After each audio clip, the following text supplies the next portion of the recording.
Well, good afternoon, ladies and gentlemen. Welcome back to the Just 2019 World Indoor Bowls Championships live here at Potter's Leisure Resort. Coming up, we have Mark Dawes, defending champion, versus Michael Stepney. We caught up with Mark Dawes before he started play. This year is obviously different, being the defending champion. Probably a nice experience to come down and obviously to be introduced onto the green of the great as a defending champion. Previous years, Potters hasn't been really a great hunting ground for me. I'd probably played here 3 or 4 times without great success and been a couple of disappointing results along the way. Unfortunately, last year it all kind of, went well, and I had a kind of 2 weeks that most people dream of, really. I'm one of these people who tries to keep things similar. I'm not a massive person who believes in routines and having to be the same and having to do the same stuff. I did this last year, so I'm doing it again. But I tried to keep the practice on a similar level and probably come down a day or 2 earlier than I perhaps would have done previously. Managed to, I've got 2 little boys back at home, so the fact that I've managed to get them so I've looked after, and also I can come down and maybe get a bit more time chatting to people around the venue, speaking to other people, and actually getting as much practice in as I can beforehand. Because since the Worlds last year, my results haven't been overly great, so it's maybe a case of wanting to do better and wanting to make sure I play to my best. I think the massive thing about bowls generally is enjoy it. First of all, enjoy what you're doing, and secondly, try and play with as good of people as you can, whether it's against or with, because that watching them improves your game. And if they're coming as a spectator, watch what the players are doing, watch what kind of shots they're playing, try and second guess what they're going to do before they do it, and once they do it, think, right, well, why have they done that differently, or think, oh, actually, yeah, I'd have played the same kind of shot. And from that you learn what they're doing and what they're likely to, hoping to achieve from that shot, because more often than not they will actually do it. I'm probably, 7th, 8th, 9th favourite to win the tournament. That's probably about fair, given off, the people that are in it. There's people who've won it, multiple times, but my game's in a good place, playing well at the moment, played quite a lot recently as well, and, fingers crossed that it all, turns, lightning can strike twice in the same place. Oh, what a great interview that was with defending champion Mark Dawes. That'll be out on the rink very, very shortly. Of course, we've got some great games coming up for you today. After the Mark Dawes Michael Stepney game, we have the first of the ladies' semi-finals. Katherine Rednall, defending champion, versus Julie Forrest, who's 7 times Scottish champion. Alison Merrion MBE services to bowls at 7:30 versus Ellen Faulkner, the current mixed pairs champion. We've got match officials for today's afternoon game, and they are: your umpire will be Mike Davis, your markers Dan Blewett, and on the shot clock is Alan Thornhill. So it could be a really interesting game here. Mark Dawes came through a tight affair against his very good friend Graham McKee in the first round. Michael Stepney came through on the last bowl of a very exciting tie-break against Gary R. Smith. So I think we might see the play of the draw and the drive. Mark Dawes is well renowned for being a draw player. Michael Stepney skips for Scotland, so plays a lot of running bowls, and that's going to be an interesting game. And the first game up this morning, if you missed that earlier, great game. Simon Skelton versus Jason Greenslade. Tied the first set. Simon Skelton narrowly came through 6-5 in the second. Of course, the player that wins this game today will meet Stuart Anderson in the quarterfinals. So very, very interesting games for the rest of the week for you. And of course, we're live with you for every bowl played here on the World Bowls Tour streaming. We're going to very shortly join the BBC and Richard Bear, who is on the rink ready to introduce your players. Please enjoy this afternoon's game. Defending champion Mark Dawes versus Michael Stepney. We'll speak to you again later.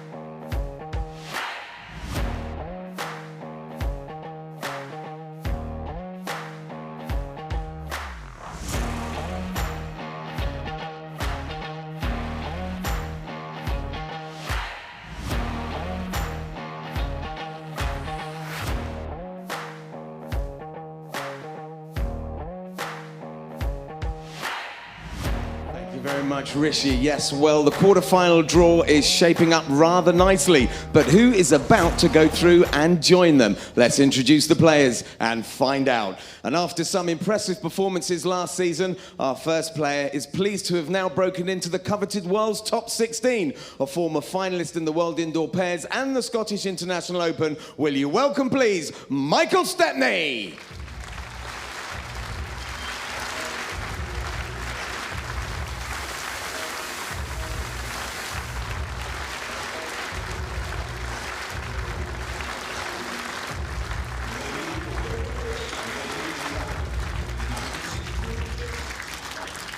And our next player achieved some impressive results last season, which has seen him being catapulted to the number 9 spot in the world rankings. Last year's World Indoor Pairs champion and defending this very title. Ladies and gentlemen, give it up for Mark Dawes.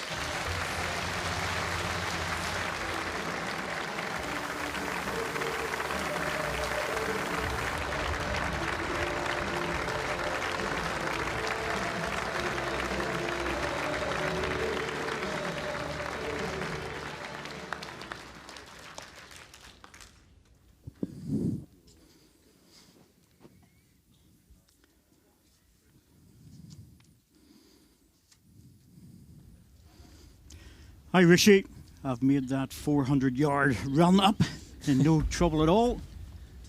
You're obviously fit, David. Thank goodness it's only about 40 metres.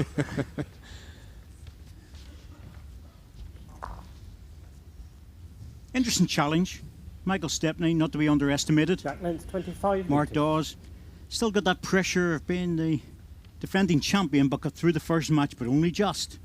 Yes, I think both players will up their game. I think in the second game, I think most players probably do, but Mike Stepney just got over the line against Gary Smith, but Mark Dawes, reasonably impressive. But as I say, I think both players will up their game, and I think this will be a good game, this. Yes, more time on the rink to practice. I think that's the key to it. Mike Stepney there, I mean, perfect opener. 4 out of 9 with the quiz. I think I might have struggled with that as well, David, actually. Really? Yeah, I think I would have. I would have got one of them right, but I think I might have struggled with... Well, you know I go home and study them every I night. know you do. You probably would have got about 8, 9 or... I think I might have missed one, that's all, but I think Andy Thompson won it that year. Touching it's very slightly past. Yeah, I think he did okay.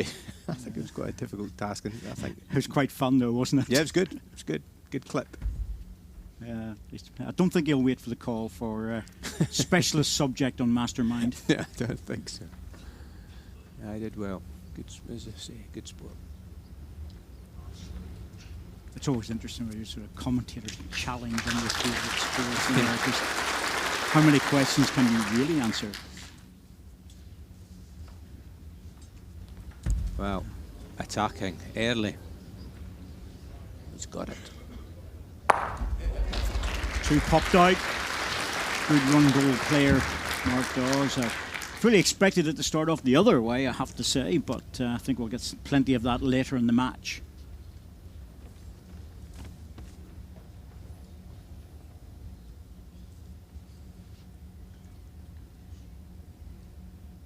Michael Stepney looks like he's playing across the line.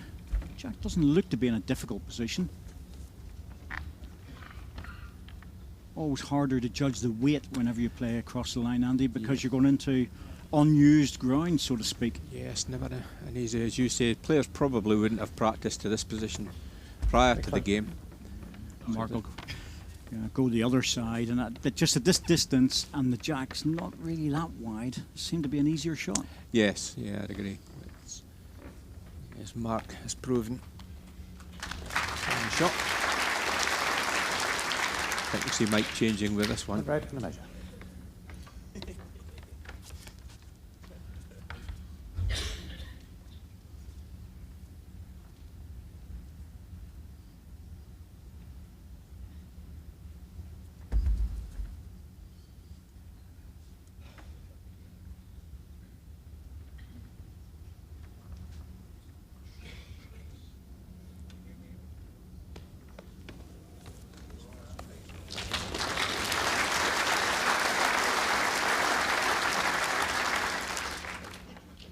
Green. Mike Stepney will be pleased with his start. 3 out of 4 bowls, very close.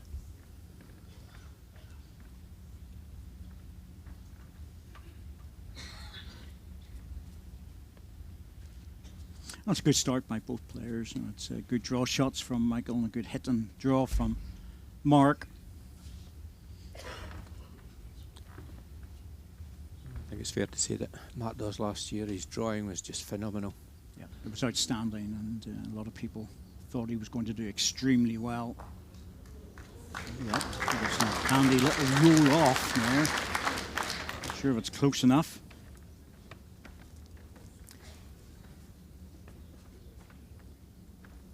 That's close. That's worth a measure.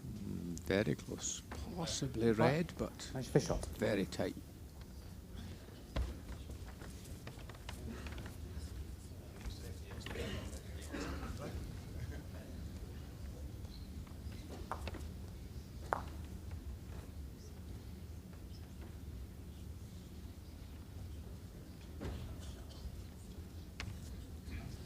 Mike Davies just sorting that out for us with the calipers.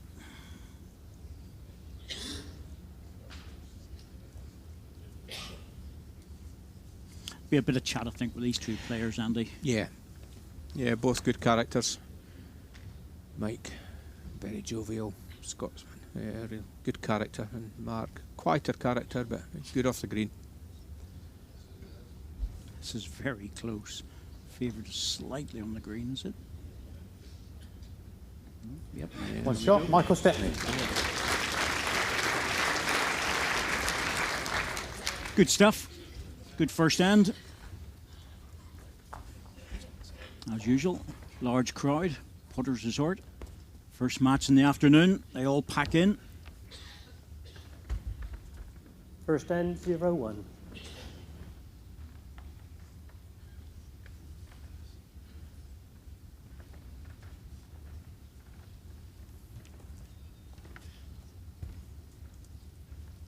Jack length 24.5 metres. Oh, Andy Smith, does the rink play different at different times of day? Well, the answer is yes. And in fact, it can actually play different during a match. Andy, you've played on it so often, and you've played this year already, but every single session it can be different pace, and it can go a bit flatter as well. Yes, it can. And obviously, I find at this time, especially with the packed crowd in, tends to be quite fast normally at this time of the day. And second session, the crowd disappear, it gets a bit cooler, the air conditioning comes on, it gets a bit slower. So you're right, that's some of the things that basically the players have got to take into account really when they're playing their game, that it will change. It's quite often a reason why one player maybe starts off so strong and then fades in the second set, because 2 the inches past Jack High. atmospheric conditions have changed. And I remember David Brandt one time, he sort of lost his way the second half of the game, and he came off at Preston Guildhall and said somebody had left the door open at the back. And so, well, he was getting in a cool draft, and the rink changed. Yes, and that's all there is to it. Yes, exactly. And he's absolutely right. Yes. Michael Stepney, that is fantastic lead bowls. He's played really well. Started well. He's wondering how he's doing it. Yeah, what's going on here? This is not like me. Yep. A good strike again from Dawes. Oh, he got his other bowl. That was unlucky. Getting one was fine if he didn't want his own. Yeah, good strike. He leaves the one green ball there.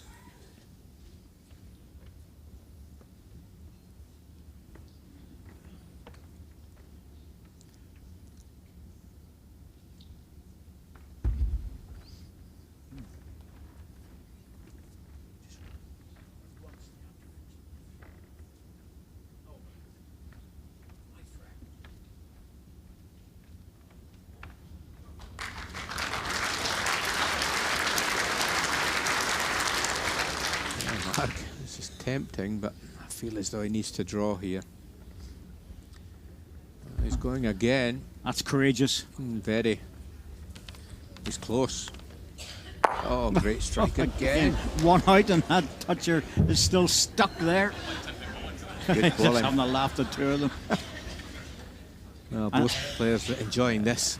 I think it will be that sort of game. It's with these two characters, so they're very good, so they are that way. But Michael Stepney, his pairs partner, probably sitting back home or working in Elgin's, probably Andrew Barker's probably saying, he doesn't play like this with me.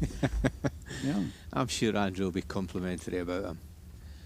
But yeah, I think that's why I thought both players would play better than they did in their opening games, and certainly proven already, especially Mike Stepney. Played really well at the start. Well, there's another shot. It's good stuff. 2 green.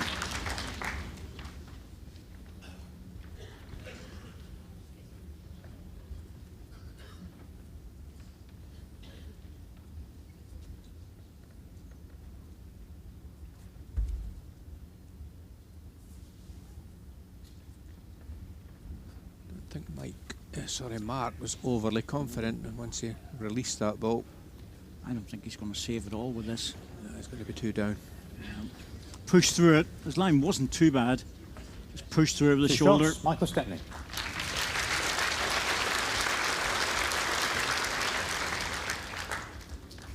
Set score 0-3 after 2 ends.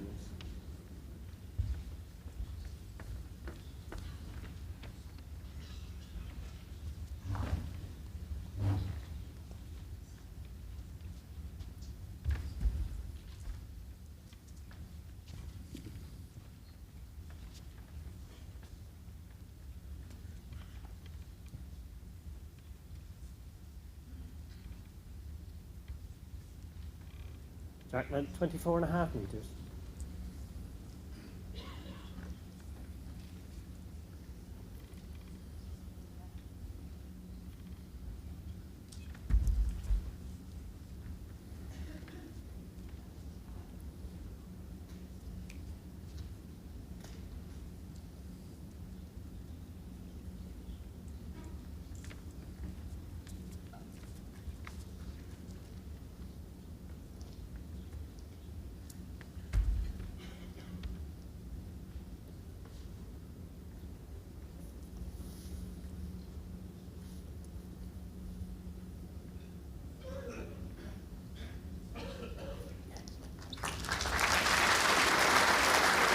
First real opportunity after the first 2 ends to get it close home.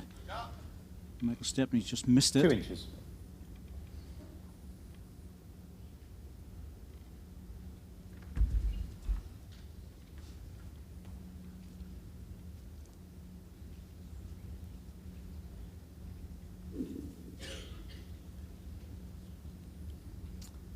Correction made very quickly.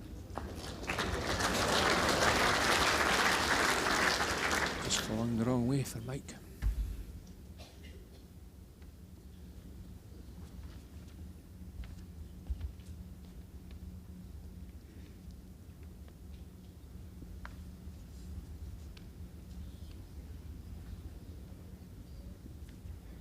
One red. Oh, that's interesting. Michael changing. I thought he would have played the same ball and he just dropped off his own. Yeah, I mean, probably a slightly better result on the forehand. He could rest the red or trail the jack. Very close again. Just the wrong side of the ball. He's dropped off it. Very, very close. Your last ball gap is 11 inches.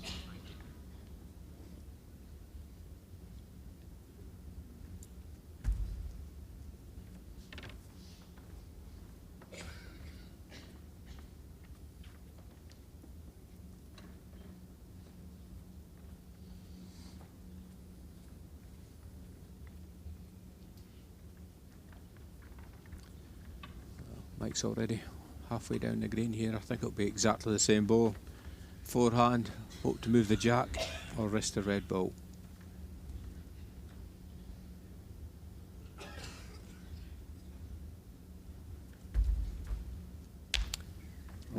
That's not a good sign. No, just push through it.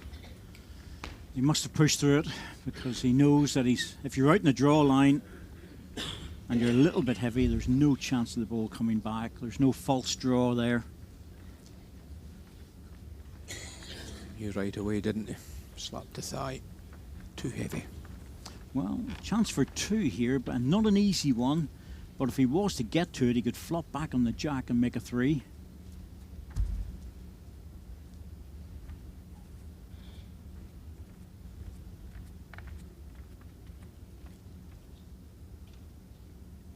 Now, how's your weight? Have to run. Stay up and he's good. Yep. He's staying up, hasn't fallen back. Should be a double. That's a really good ball because that wasn't a Two give me shots, any Mark Dawes. chance.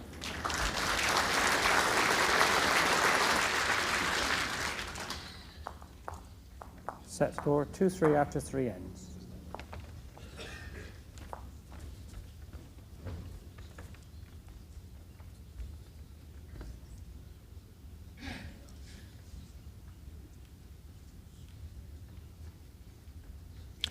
Well, that's actually give you a little bit of information about that youngster. I was speaking to him at lunchtime. That's young William. He plays at the Lowest Stuffed Bowling Club, so not too far from here. 27.5 meters. Excellent. Plays a little bit of cricket, he was telling me. But That's good to hear. yes, comes to bowls with his nan.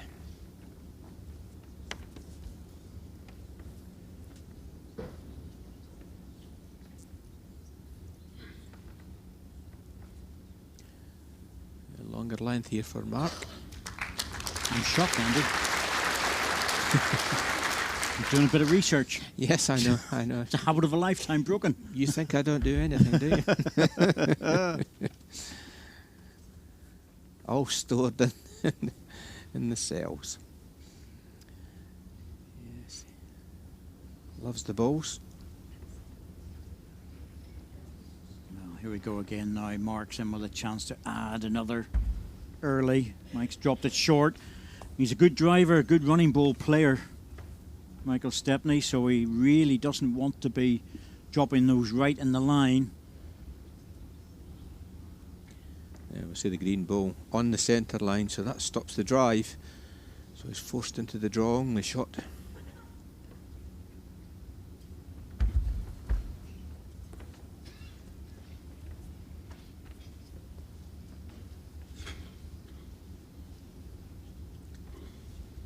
Need to put the brakes on this one. No, he's caught the back, but he'd be more concerned about the fact that he was probably a good metre through with that one. Yes, he was.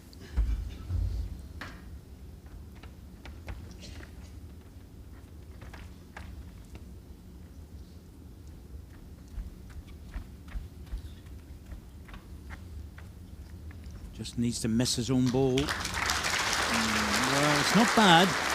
If it drops, oh, that's even better now. It's a lot better. red. A lot better. Falling in makes it better for Mark Inch and a Dawes. half short of jack high.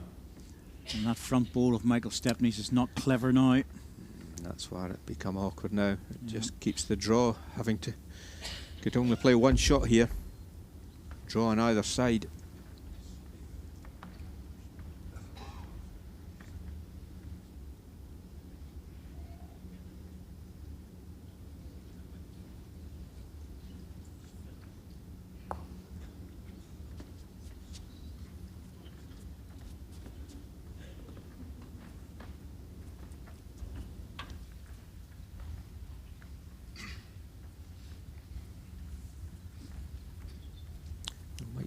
He started exceptionally well.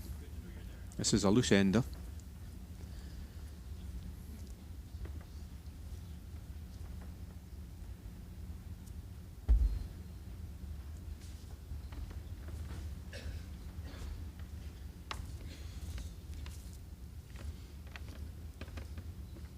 Certainly expect this to be popped in for a third. Yes, definitely number 3, and it hasn't broadened the target either. That's very good. And again, I reiterate, that front ball of Michael's is not clever.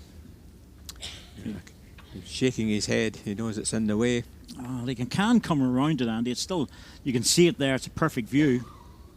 You can see the ball. He might be forced to play this, the timing shot even. Try and just bend around it. Yeah, he's not going massively heavy. How close to the front one? Always the bad ball. That was always in the way. 3 shots, Mark Dawes. That was the first delivery. Yes, it was. And we identified it then as a potential problem. there we go. He was Set bang score, on 0.3 target. after 4 ends. Unfortunately, clips the short ball. 3 shots to Mark Dawes.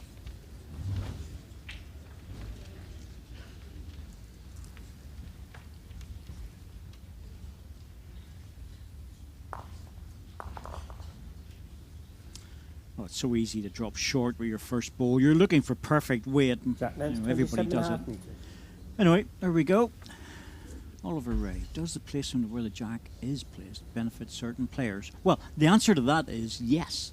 The players roll the jack to where the distance they particularly want, and then it's centred on the respots. Some players both like to play the same length, others prefer to go at different 6 distances. inches short of jack high. We usually know who they are. Well, we have a contrast here, don't we, really? I mean, Mike is favouring the shorter length, Mark's favouring the longer length, and that's quite common in games. And I agree with what you say, David. Really, players do have a fairly good idea of what their own strengths are, what their strength of their opponents are as well. So, but the jack is such a key part of the game. Yes, we've seen matches lost by players. Yeah, it's 4 inches past jack high. Just let Mark ask the question. 1 red. Well, players dropping the jack or pushing it through too long or just making a mistake. It's cost them dearly. Such a key part of the game, being able to cast the jack, really, being able to throw the jack to where you exactly want it to be, and it's quite a skill in itself.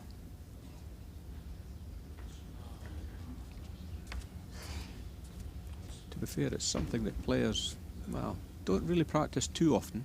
Probably not enough. No, they don't. Probably not enough, to be truthful with you. The vast majority of players will practice to rolling up and down all the time, but quite often they bring 2 jacks out. They don't cast the jack, they just place it. I mean, all players have a practice session, you know, practice times when the games are not taking place, and I think it's very, very rare for anybody to actually throw the jack and to the length that they're after. So it tends to be throw the jack when the game starts, really. This is a good ball. Yes. That's very handy.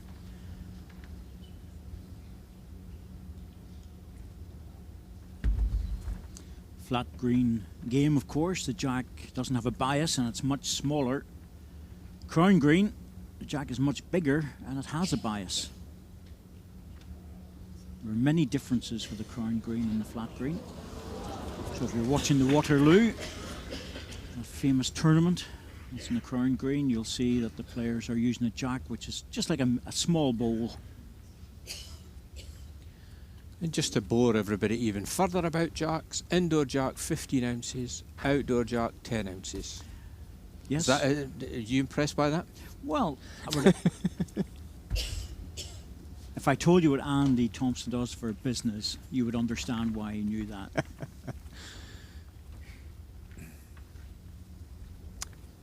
Well, final delivery from Mark here, trying to rest the green ball. Very close with this. Really good effort, needed to flop down. 1 red.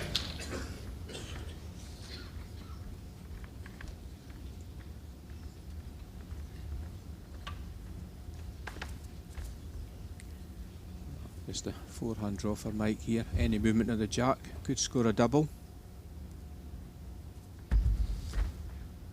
Again, it's not ever very easy. You're just drawing to the jack and you hope that you might just pick it up. That's got a lot of work to do out there. He's slapping his thighs again. He knows he's too wide and heavy. 1 shot, Mark Dawes. Well, we'll just flog the point a bit further, Set score, Andy. You'll see 6-3 we after get a 5 close-up on the jack sometime. A little indication that it's a heavy jack because Yes. it's stamped. Correct.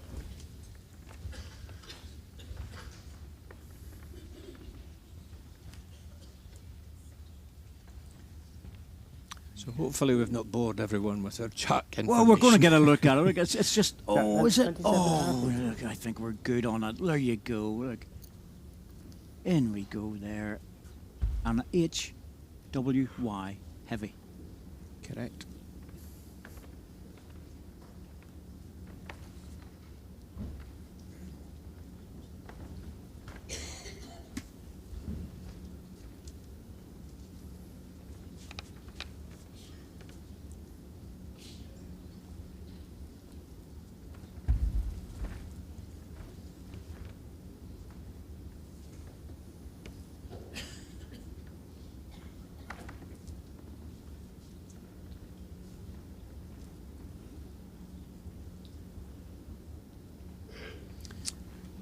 We seem to recall this type of head building the last end, didn't we? Yes. Mike's short ball on the centre line, 2 feet short. Yes, but Mark was a lot closer with the first one. I expect him to get a bit closer with this one. Yep, here it comes. Drop down for a back toucher. Ball marked with a little bit of spray chalk indicates that's a toucher. Goes into the ditch, it stays there as a live ball.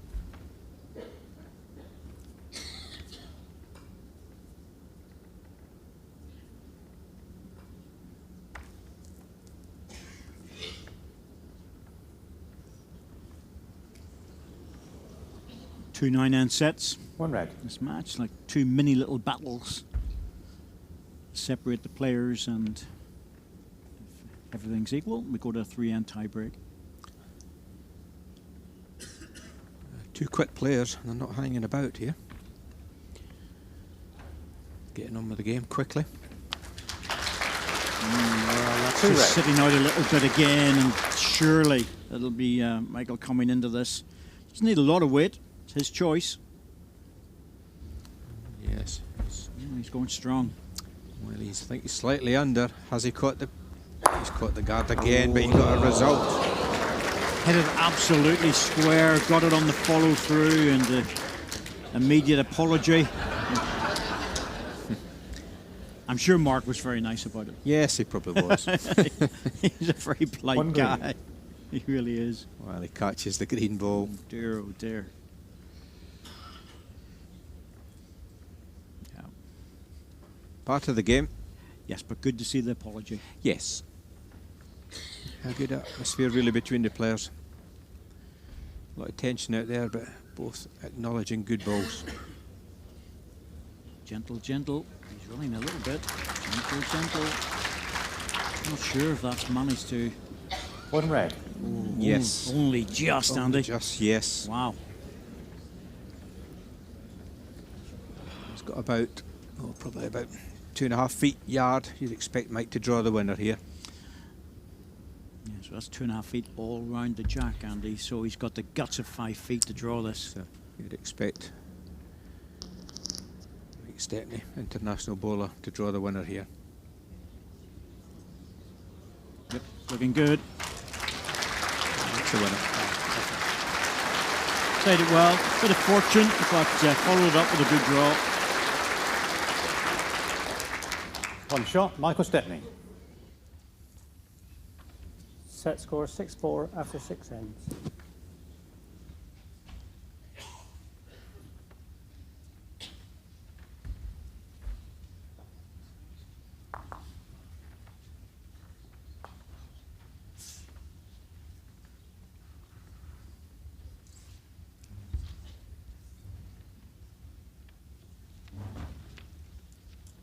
Jack length 25 metres.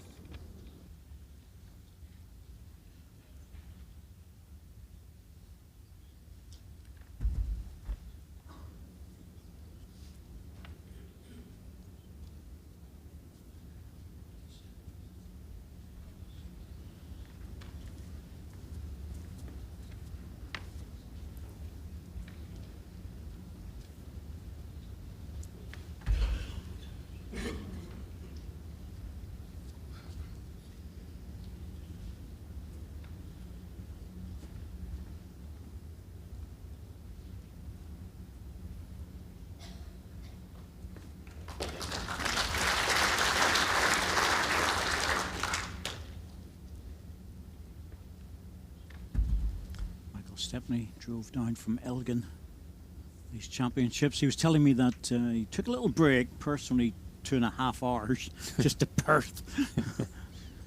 And then he trundled on down after that. Long drive. There's just signs of Mark Dawes winning this battle of the first 2 bowls. Yes.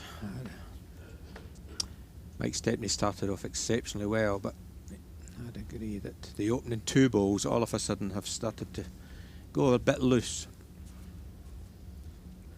Key to winning singles, get these opening bowls close.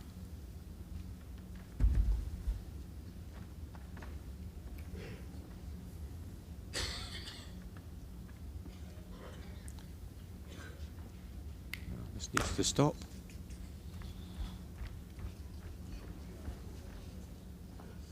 That's another chance. Key end, 7th end, 9-end set. Player in front scores here. Well, player down will have to chase it, have to take chances. Mark's saying, I've had enough of the backhand. Move on to the 4. Perfectly played. Number 2. A bit of pressure on Mike here. Needs to play a good ball. 3 loose balls. Needs a good one.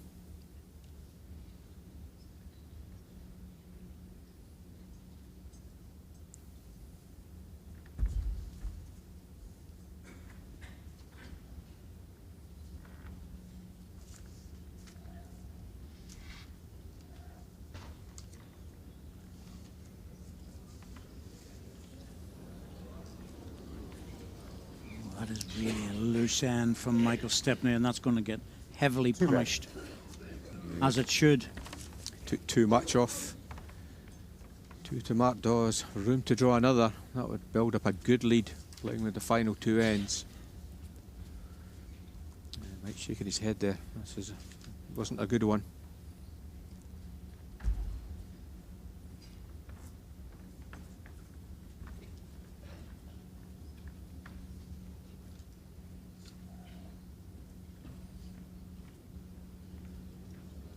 Sneaking in. A bit of a cheap 3, Andy. Yes. With the way these players have been playing. 3 shots, Mark Dawes. Well, that was Mike's preferred length as well. Set score 9-4 Just to after play a 7 good ends. end and dropping a 3, 9-4. Mark Dawes in the driving seat.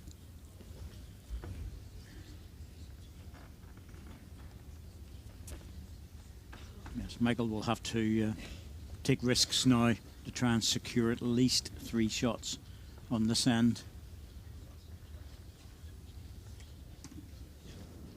Jack length Give himself 26.5 any meters. sort of a chance on the last.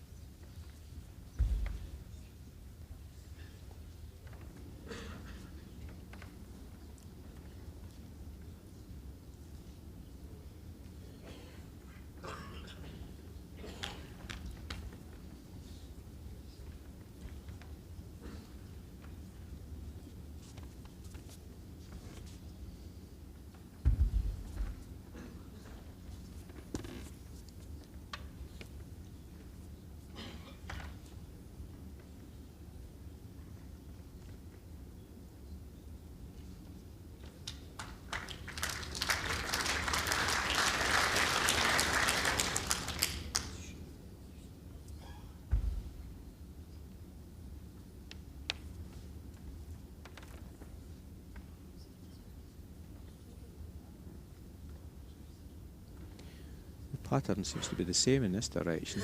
Mark's second ball has always been very good. Yes, but he's making sure the first ball is not in the way. That's right. So always 4 inches past, short of Jack high. whereas Mike, often dropping short and often in the way. Similar pattern in this direction all the time.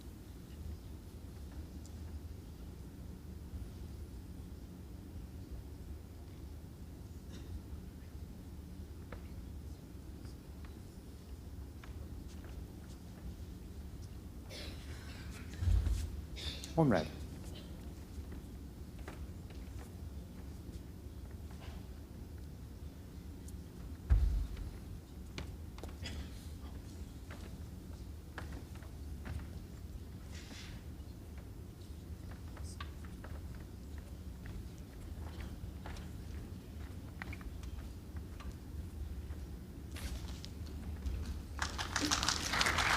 That may tempt him. I think it should. 2. Especially- 2 oh, red. It's 2. The perfect ball is to drag the jack back. Let's see. Again, it's about, will he chase the shots? Yes, he's been tempted. I think he's close. Might get 1. That's not ideal if it stays. Well, if it's in the ditch and stays live, it's good. If it's on the respot, it's not good. I've got a funny feeling that has stayed on the rink. Oh, well, that's a lot different. That's a perfect result for Mike Stepney. If that had gone off on the respot, it was really a bad result. But as it is, oh, it's going to be hard to beat that. Hard to beat that. I think it's going to be impossible to beat that. You cannot play the forehand because you can't get high enough. He's got to play the backhand. He's got to navigate through short balls. This will be some ball to draw the shot here. He doesn't need to. He just needs to get something, a decent second. Tell you what, he's trying very hard with this, isn't he? Oh, he's actually drifting off the rink. Oh, has he done it? I think he's drifted off the side. Yeah. Oh, what an effort. Great try. Yep, the ball's off. He tried her trapping, and I think he'll get a... Oh, there we go. Oh, I knew we were going to get an... Oh, and then an... Oh. There you go. Well, Tremendous effort. Yes, it was. The angle where they're actually sitting, they wouldn't have been able to see whether that was off or on. But there's plenty of room now for Mike Stepney to draw another. I think that's the danger. That's why I said he needed a good second. Yes. But it just moved off on the confines of the rink. Oh, he's going for the ball. Is he worth a few? He's under. Just under. It was only worth one more, Andy. Yeah, he probably felt as though he needed to score a 3, and I think he was trying for that as opposed to an easy 2. That was One shot, Michael Stepney. Yeah. He had to stay on the rink. Yes, he had to catch the ball and stay on the rink. Not sure about that decision. Still, Set score 9-5 after 8 ends. he didn't fancy his chances getting 3.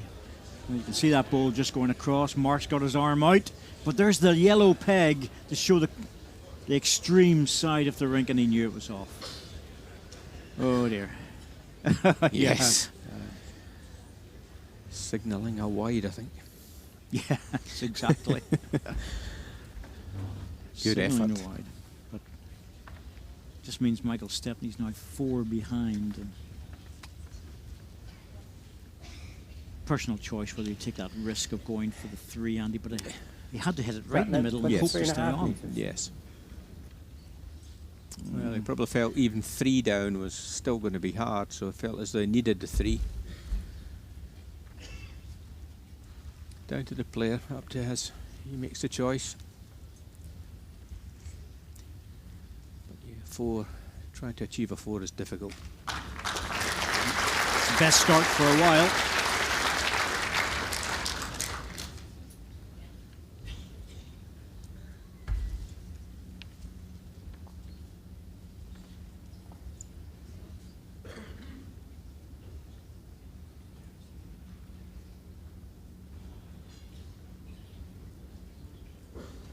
A super reply. That's a great reply. Perfect. You put 3 more inside that. You're doing well.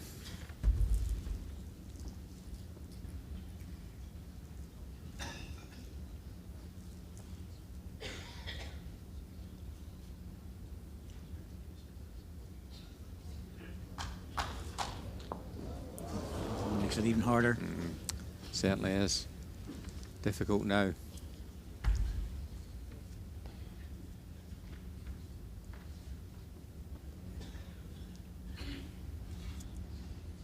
Well, it depends where this ball finishes. He's going to have to punch into this. He's got no choice. Time for a gamble, I think, Mike. The angle probably on the forehand, if he gets half red ball, transfers the par through the green to the other red, might just keep him in the head. That's more weight than I thought he would play. He needs to catch a red ball.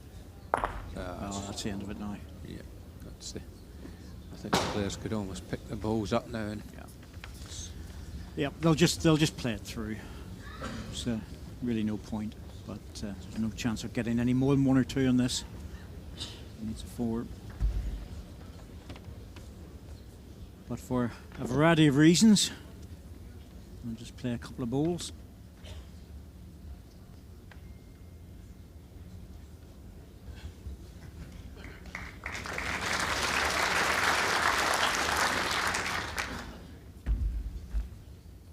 Little practice shot.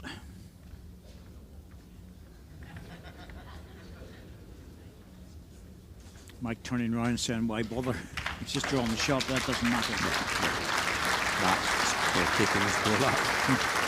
Body shot, Michael Stepney. First set, Mark Dawes.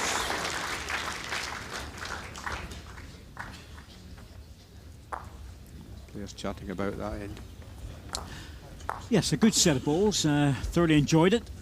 Some very good draws and some very good hits. I think Mark Dawes just shading it on the level of consistency, and Mike Stepney, and he just dropping a bit short on 2 or 3 ends.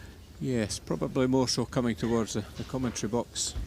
That's the ends that he's struggled in this direction that he's playing now. That's where he's been dropping short. Okay. Shorter length, that's what he favours. Katherine Rednall. 23 metres. She'll be coming up fairly shortly in her match, semi-final of the ladies. She's playing Julie Forrest. Very much looking forward to that one. Yes, that'll be a good game. Both girls playing well. Yes, indeed. We'll be able to see it live, BBC Two.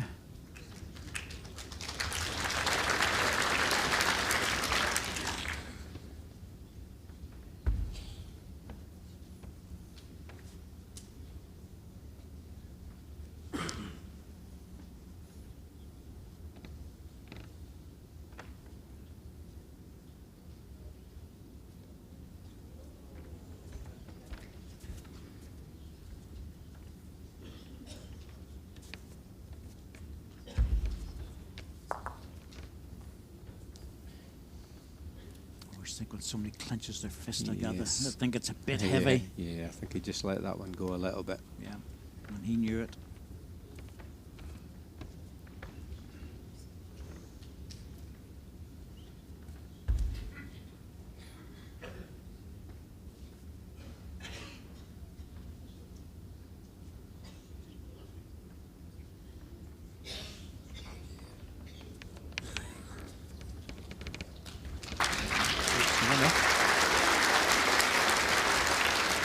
One red. Gap is 5 inches.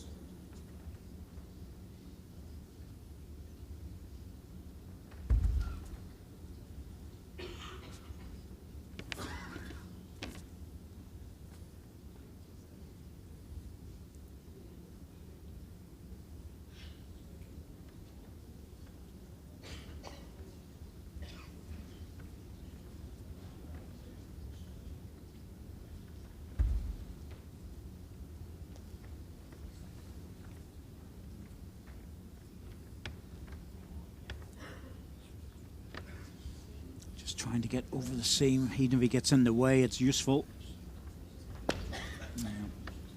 One red. Obviously not happy about dropping short, but hampers things a little bit. Yes, he won't be happy with that. He wanted to put a lot of pressure on Mike here. Felt as though that should have been counting his third delivery there, Mark. He's going again, single bowl.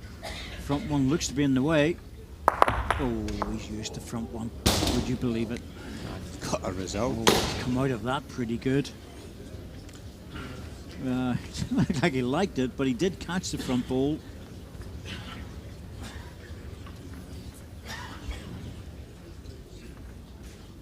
If he hadn't got the touch, he was probably through the gap. Yeah, I think he was, but Very certainly green. got the shot. But you would expect Mark to draw here. He's got at least 3.5 feet.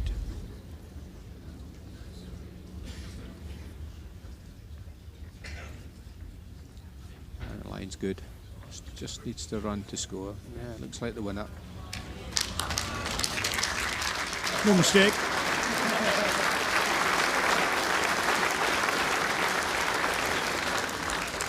One shot, Mark Dawes. Michael would have expected that.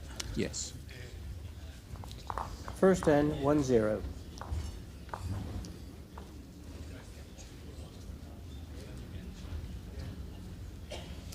Really good atmosphere out there. These two players obviously get on well together.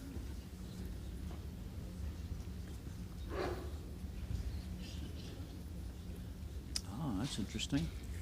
Corky, what do you find easier to play, indoor or outdoor bowls? Well, there's a big challenge in both. The outdoor, Jack, obviously, you've got 27.5 metres. different levels of green where it's very slow and it can be wet, it can be windy, lots of problems there. But it's fair to say that the outdoor game is not anywhere near as accurate as the indoor game. And that doesn't make the indoor game any easier because you have to put so much work into it, Andy. You know, I agree. fractions really in indoor, whereas it can be sometimes, you know, a foot or two is a good enough bowl outdoor. Yes, probably a harder game to be consistent on outdoors. But I think most people play both codes.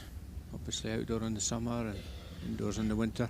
Well, that's if we get a summer, and we did last year, and I played outdoor bowls last year, first time for a long time, and my goodness me, did I enjoy it.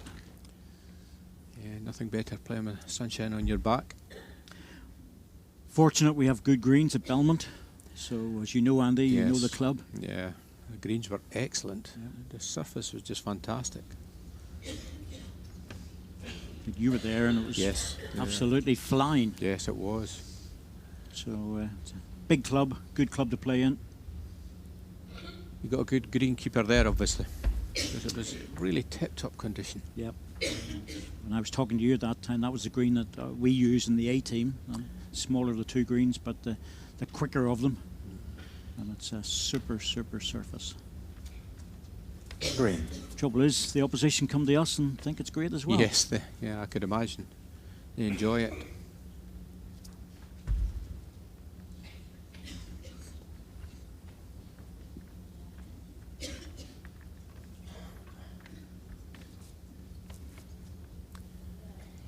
It's a good line for Mark here. Looks close to being the winner.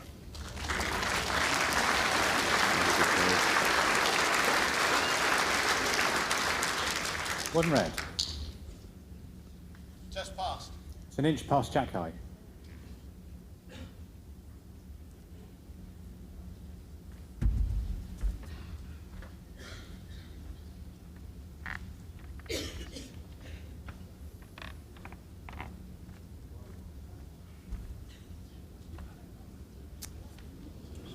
Just not reaching it. Another foot or so weight I would have carried.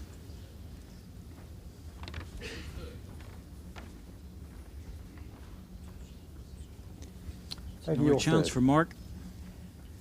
Yeah, it'd be interesting to see which hand he plays here. I mean, he could play the forehand and try to not broaden the target. The only danger he has really on the backhand was to play it was if he just came off the shoulder. Yeah, I think that's why he's opted for this side. I think it's a good choice. Line's good, all about your pace.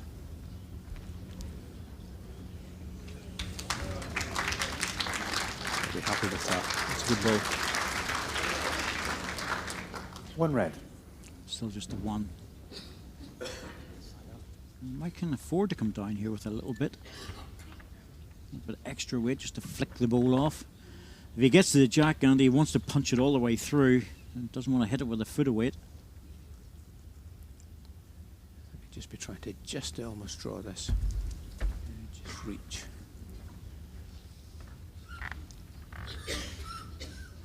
Will he get back? He's trying hard now. He's got that extra little bit. He needs a jack. Absolutely solid, though. Oh, well played. Very good. That yard of weight on it, didn't he? That's what I was saying, Andy. He wanted to get the jack with a good yard of weight. Yes. Two shots. Michael Slight Stepney. glide there off a short ball that just took him onto the jack, but the weight was good. Set He was score, saying the final 1-2 ball. I adds think he 2 just in. glides the green one, helps him back. He did. Well spotted. Yes, good weight. 2 shots, takes the lead. Brings the mat slightly different. I think the jack length might be similar, but the mat has been brought quite well up the green here.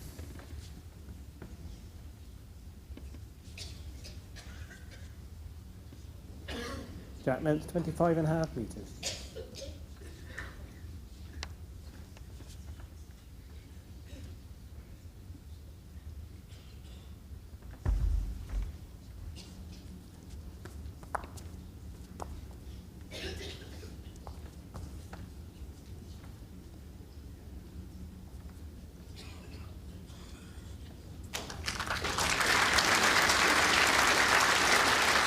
Move that from Mike. He's kept his 25.5 metre length jack, but trying to find a different path, and I think he's found a better line with this one.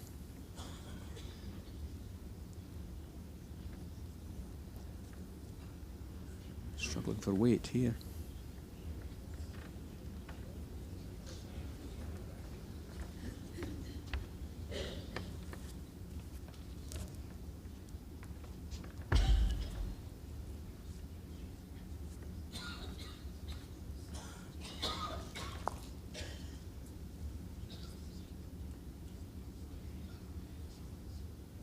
That's good stuff. That's the idea. Get one on it, get one just behind. Mark Dawes, that's a very narrow target. Yeah, better start for Mike.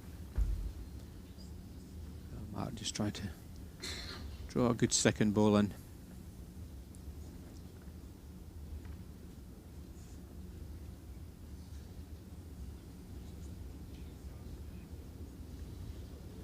Yeah, good reply. One green. An inch short of jack high.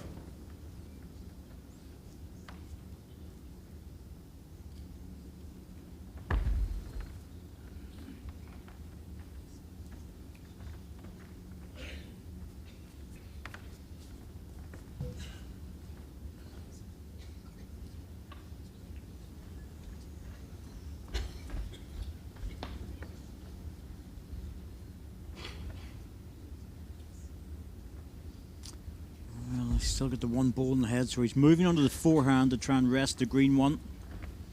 If he misses and fall through to the too deep green, the jack would be perfect, of course. Oh, he's not there for weight. And the line was all over it. Just lacking 18 inches, really.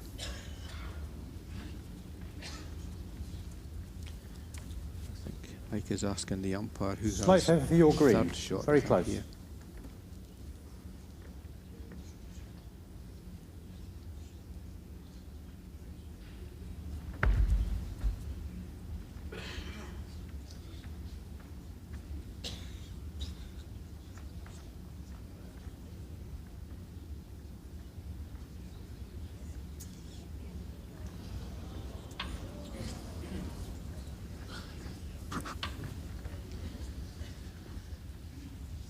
I think it'll just be reaching, I think, here for Mark. I don't think it'll be a drive shot.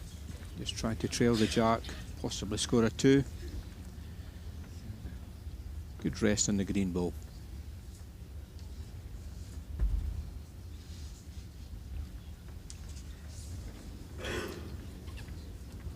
Under with this one, doesn't like that.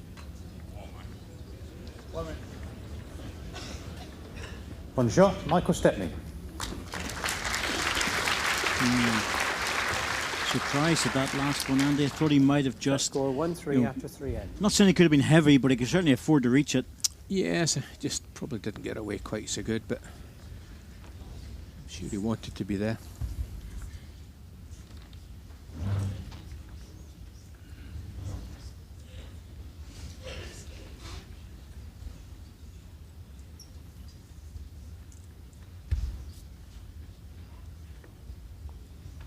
Jack length 25 metres.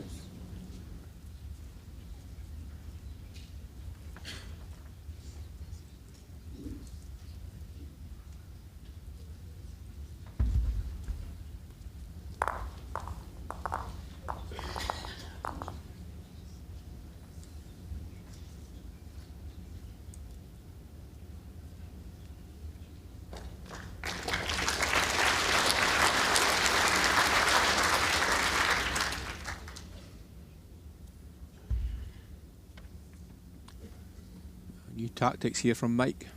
Mat up the green on both directions now. Finding a better line as well.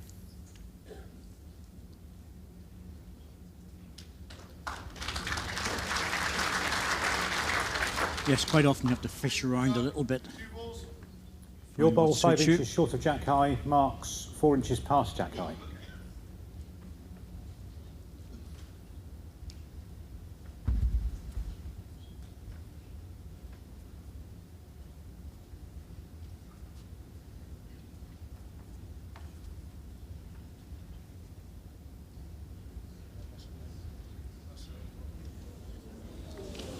tidy around there.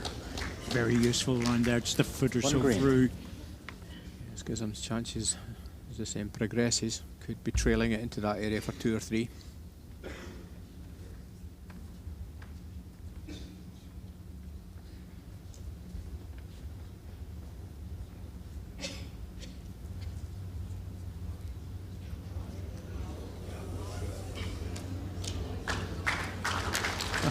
Just waiting for the ball to drop. Yes, yeah, just stayed up.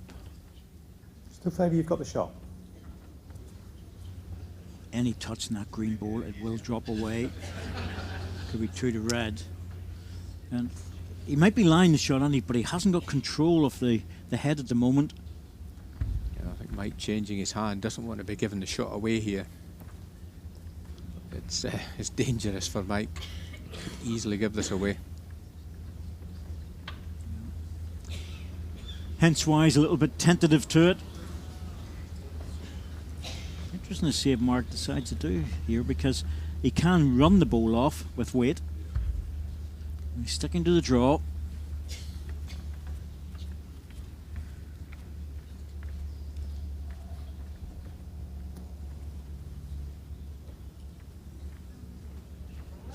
Close. Touch, wins it. Yes. Oh yes. Played it well. He really did.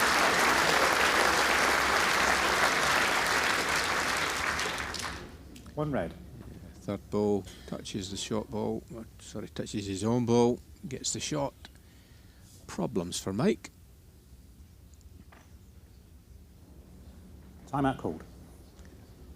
Mike has 4 timeouts remaining. I don't think he could play the backhand here. It looks like the forehand, but it looks quite a nice forehand runner type ball. The only danger is if the forehand holds off and he gets his own, Yes. he's losing 3. So this might be just a draw. Yeah,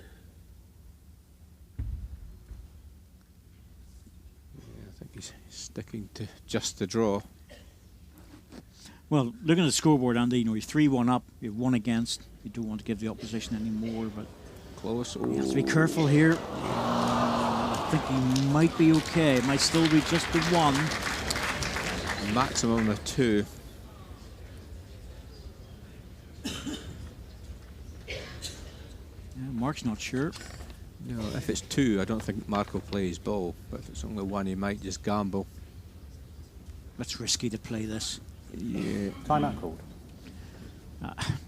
I'm not sure. As you say, Andy, if it's just the 1, I don't know. I think I maybe just take the 1, because to get that green ball out, he has to get very close to giving the shot away. Yes. And at 3-1, Mark that's has not 4 clever. timeouts remaining. Yeah, I don't think he's. I think he's asking Dan who is lying. Well, who's lying? Is it 1 or 2? It's very close for the second. 1 red and a measure. I don't think actually End I would declared. play it either way. Umpire? 1 or 2. Yeah, I think he's left this. Yep, the chocks are coming out of the pocket. There you go. Little plastic chocks that will hold the ball in position for the measure. So, not playing his last ball. He's declared the end. Sometimes you get it like this and there's nothing you can do. So,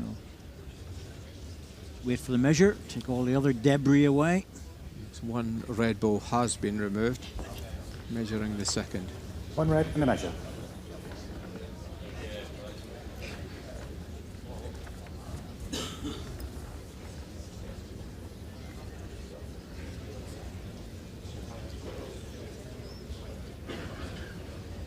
And once again, we have a little measure coming out.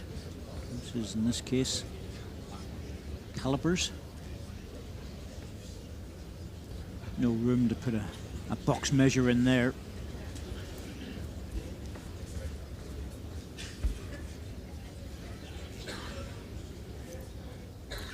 That was pretty quick.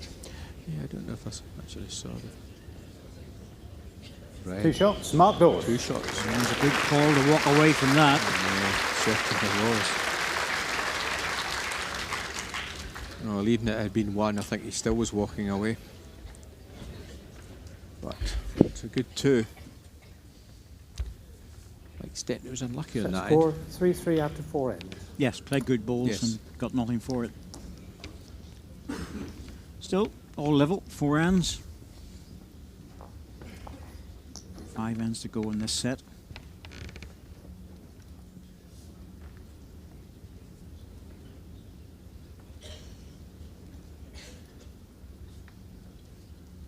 Jack length 27.5 metres.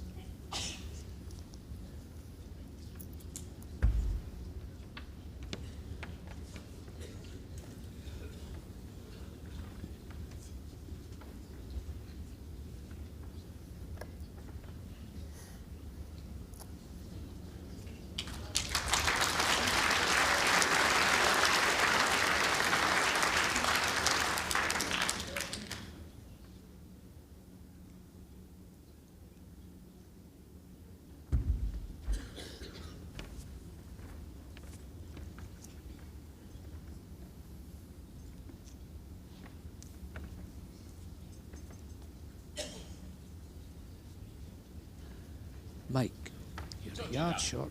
You're in the centre line. No, very small gap. Broke eighth of away an inch. from it, and that will not help. And there's a bit of a wry smile on Mike's face there because, you know, when you've got a side toucher against you, Andy, there's only one thing you want to do, and that's get behind it. Yes, he's getting caught out with that first ball in this direction.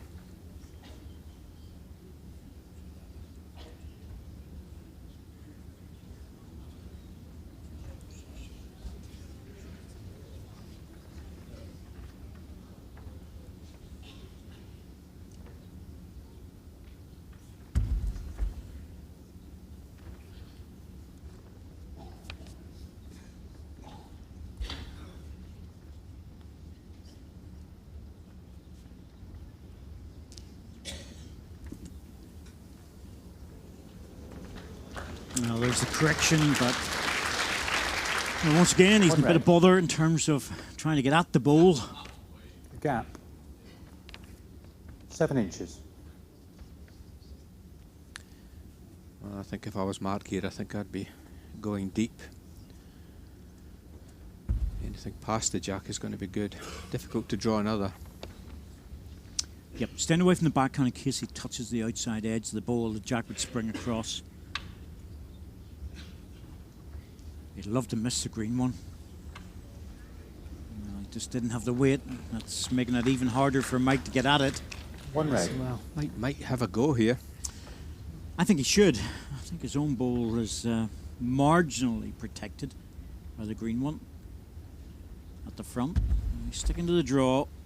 I must think he needs another ball in. Yeah, well, there was a danger his own ball could have been removed.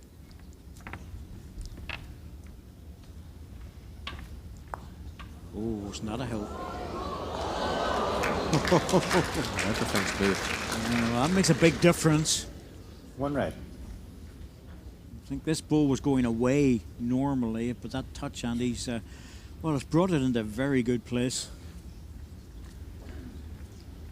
Yes, this is not a good head, this for Mark Dawes. Lies the shot, but he doesn't really have much else.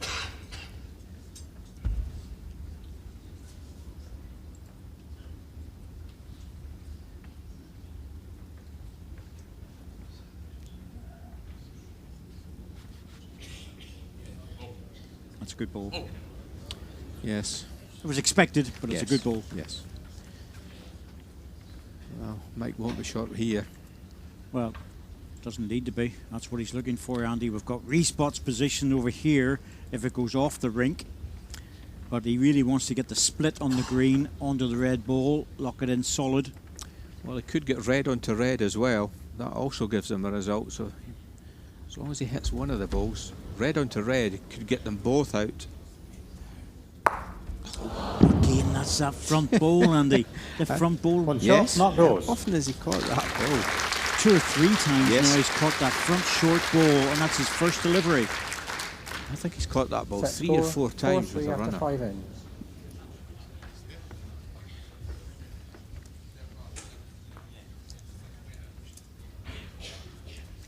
There we go, the opening ball glides off it. To be truthful, that's why I thought he might have played it in the backhand, because it was a wider target Yes. to come through. But yeah, you know, he knows what the problem is, but he's such a good striker, such a good heavyweight player. 27.5 metres. almost feel put the first one behind the jack and then work from there. Yes. More so in this direction. That's what's been the fault, really. It's yard short coming in this one direction.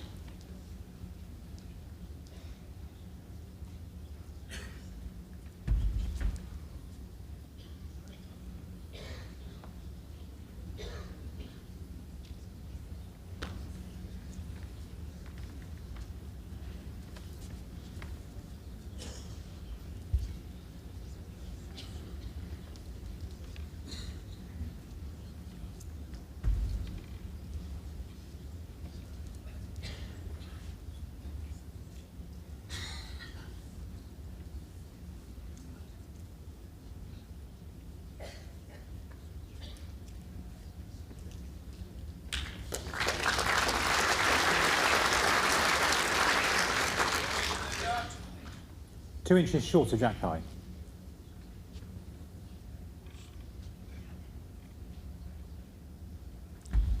Mike once again having to make the correction with the second ball.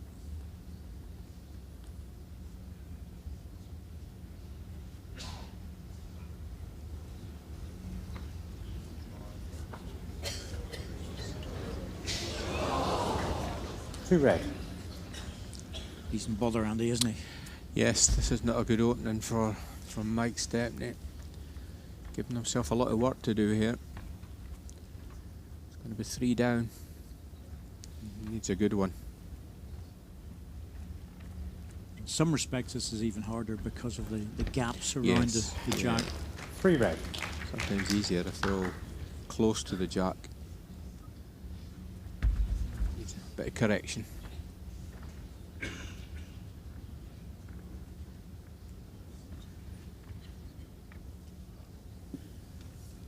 Needs to stop.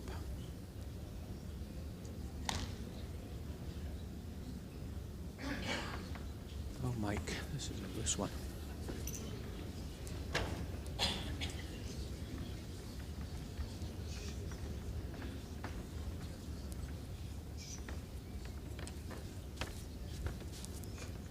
You don't want to leave this. It's wide open for the draw, but at the same time, you're conscious the way Mike plays the game. Time out called.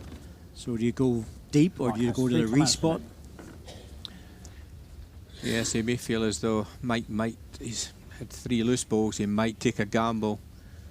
That's what really Mark has got to try to anticipate here. Is he going to just take a chance?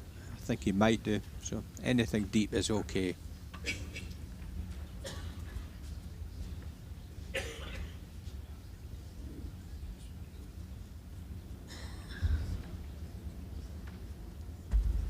Well, we're just leaving this match, BBC Scotland, for an hour, 2:30 to 3:30, but change over to the red button.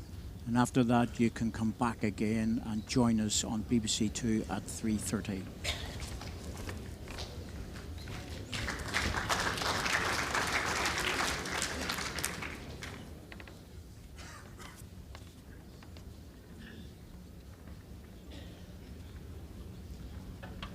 Mike Stepney, 3 shots down in a match like this. That's a big problem.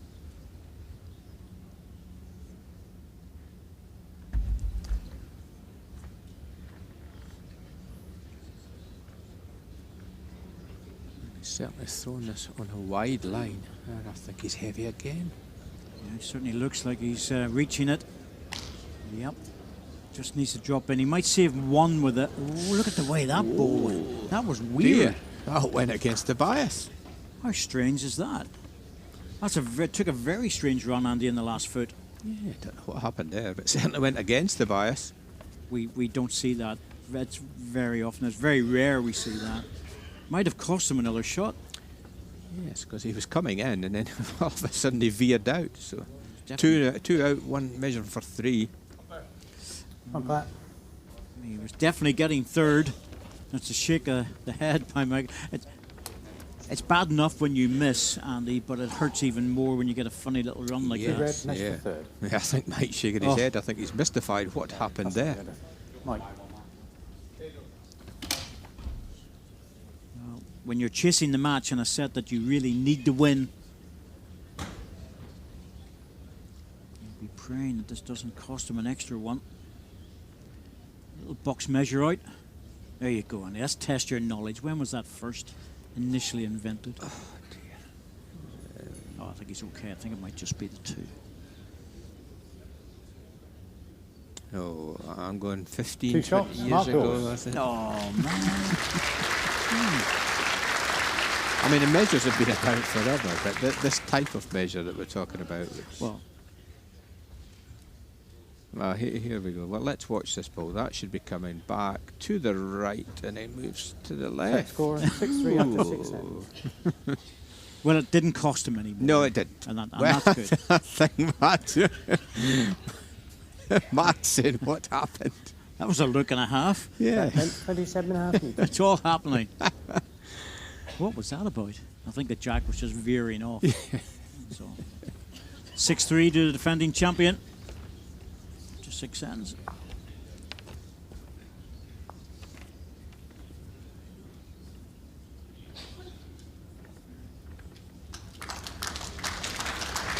The original box measures were actually invented back in the early 1900s, would you believe?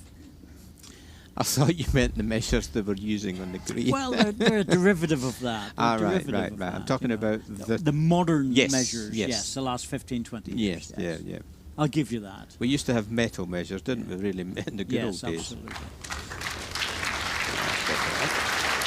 I thought you were there for the first treatments of the early ones. I'm not that old. And the sonic measures were a total waste of time, but they have been developed a bit more, I believe. I've got news about that. But they're very big and they're very expensive, so it's not worth the bother. End of party with that one.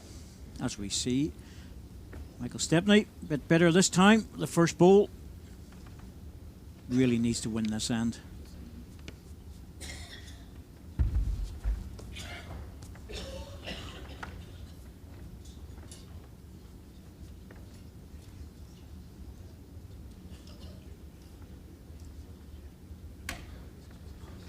That's good. Yep, very good. He's back. Yes. He's back after a bad end. That's a bit of a tester.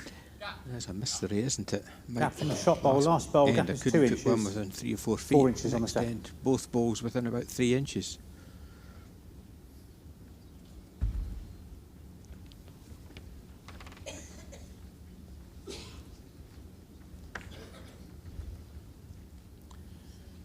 Well, Mark needs to bend hard here because it looks heavy. It's time for Mark to have a loose end. Yes, it is. It's not easy whenever the opponent puts 2 bang on it like that, but at the same time, I thought he might have just drawn on the backhand to get a good third, Andy. Yes, keep the game tight because you would expect Mike to be drawing another here. This should be number 3 coming in. Certainly is. Yeah. The last thing you want to do is just head the close up. Oh, that's not bad. That's good. not bad at all. Not really a big target. 3 green. Wow. Chance of a count of 4 here for Mike Stepney just at the time when he needs it. And there's no easy shot to get out of trouble on this one. Mark has 2 timeouts This is remaining. difficult. Possibly backhand draw to maybe save, but this is hard. If it's a forehand draw, he has to have everything perfect. There's a forehand runner. Well, he's interested in it. He's close. Got the, oh, again, sliding off a front ball. I thought he was getting the shot ball onto the jack, which would have been a good result.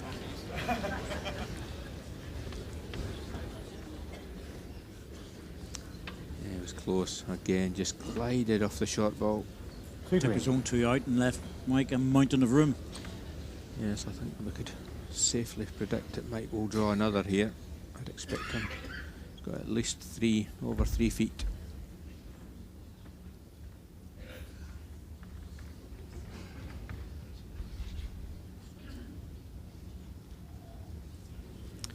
Yeah, this one's scoring. Really good end from Mike Stepney there. 4 very, very good goals. Look at that, dropping in, wow. All 4 balls there, probably within 6 shots, inches. Michael Stepney. Very good end from Mike Stepney. Brings Set it back score, level. 6-6 after 7 ends.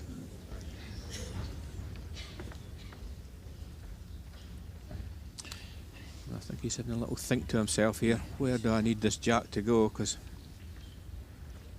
where he went the last time wasn't good.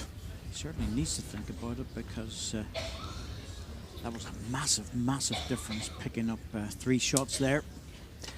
Well, he's brought the mat here right bang on the dot. Sorry, no, he's not actually. He's got 1 foot. He's got about a foot. Yes, but his margin of error at Yes, the other end is 3 correct. meters. So Yes. Is he running? wow, Is I the don't, jack running? I don't think that's up. If it is up, it's very Jack length close. 23 metres. I think he's up by about 2 inches. Wow. Yep, he is. He's okay. You can see the 2 dots on the bottom of your screen. Just enough. 23 metres and just over 23.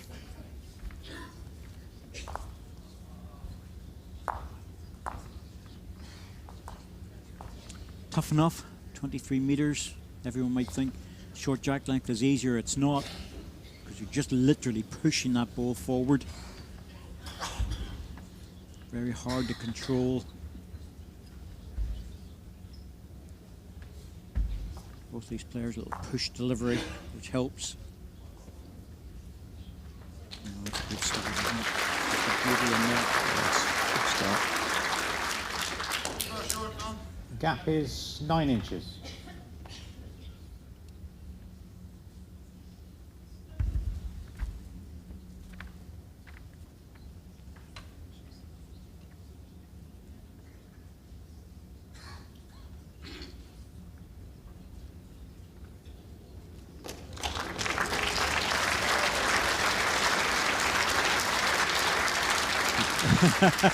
As if to say, I thought the first one was close, but I think he was saying, please don't fall down and move the jack one back green. to Mark's ball, I think.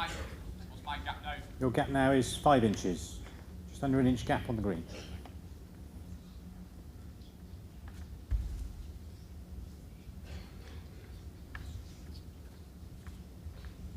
well, this is a slightly narrower line. Will he get back in time? Oh, what an effort that was. One green.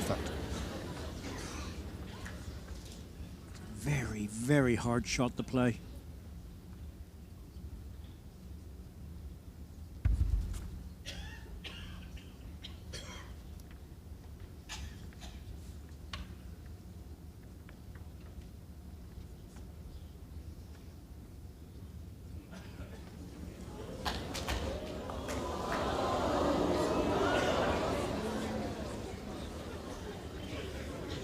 One green. Nutty head were there. Didn't think the lights were that bright, but then again, always useful. This might just be a careful draw. Yes, it's not a good head, this, really, for Mark Dawes. It's just a draw. I think the thing is, if he loses one, it's fine, because that forces Michael having to win the next end. Yes. And Mark will have the last ball. Really important if Mike can get something in here. Doesn't want to leave a shoulder. It's going to be hard to add another without leaving some sort of Timeout call. an opportunity for Mark to take the 2 balls out. Yeah, as you could see, all these balls are on the 3 line. timeouts remain. What you're saying is he doesn't want to leave anything to give him a catch. So he's taking a time out, so let the clock run down a little bit.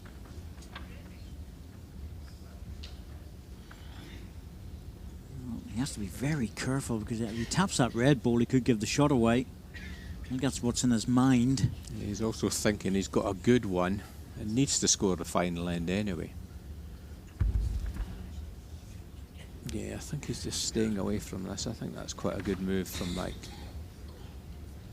Well, That's a sensible ball. Stay away from it. That was quite deliberate. There's no way that Mark Dawes is going to attack the head. He's only got the one ball in there. Yeah, just a draw, Andy. Just a draw. Just a draw from Mark, yes. He won't be doing anything silly here. Just a draw in the hand that you fancy, really. I think he's favouring the 4. Just a draw.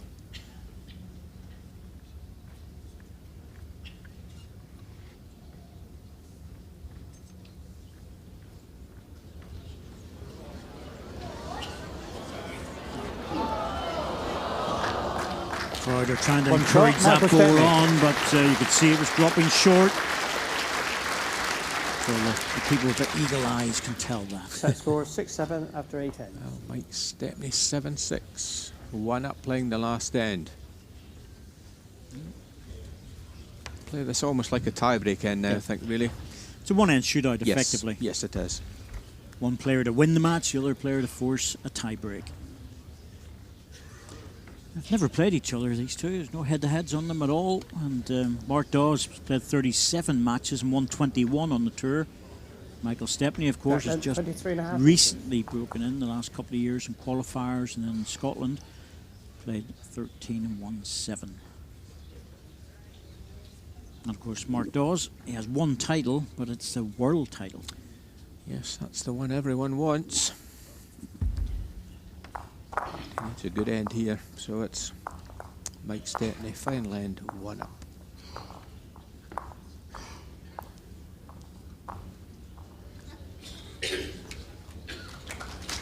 Not a bad start. Not too far away, just over the foot. It's the one end where he doesn't want to drop a yard short. So, I think he's learnt his lesson a little bit here. that's holding up. Yes, struggling to get back. Yeah, took a very strange little line there. Gap of 10 inches.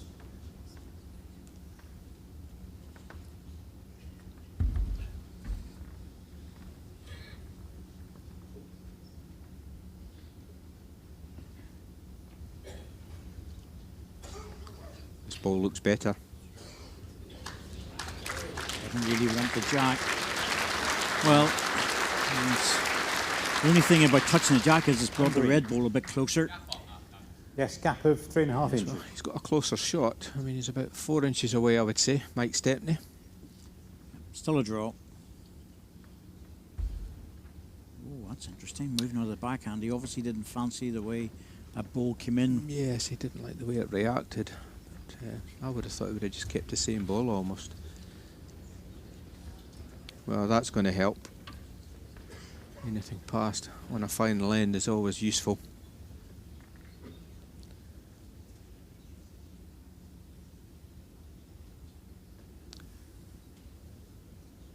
Well, it's one of these. You can almost go anywhere, isn't it? I mean, you could put a bat ball in if you're Mike. You could put the spot cover in. So it's so difficult. Just, what are you going to do, Mark? I think that's what I'm saying. You're trying to anticipate what your opponent's going to play here, and I don't even know what Mark will fancy. If you don't know, go deep. Yes. Because there's always a chance that the jack will end up behind. Yeah, I think he has gone deep. I think rightly so. I mean, most players will gamble with their final ball. Just try to run the ball onto the jack. So this is a good ball. If it stays on, it is. Oh dear. Well, it wasn't a good ball. It's a bad ball. But the idea was right. Yes, yes. The idea was right. Oh dear, that was a bit of a mistake, that really. Oh, that was a big mistake. That was because that could turn out to be a very expensive mistake. He'll definitely be attacking this time. So just play it like a tiebreak end. You don't care if you take your own ball out. Yes, yeah. Probably worth a gamble with this one. As you say, he takes his own ball out, too bad. This needs to hold. Oh, he's in the area. Nicely now, nicely. Gets it nicely, and he has. Oh, he's got it really nicely. Jack just running on a little bit far, but that's again where Michael Stepney should have been. Yes. That's where the cover ball, he should have been lying the shot. And now he has to draw his way out of it. No point in taking the ball out because there's just too much room. Well, quite simply, it's a backhand draw. Yeah. Timeout called. There's no point in driving Mark the has ball. two There's just timeouts remaining. far too much room for Mark Dawes to draw One with red the and a last measure. ball. So, one ball to stay in the World Championships.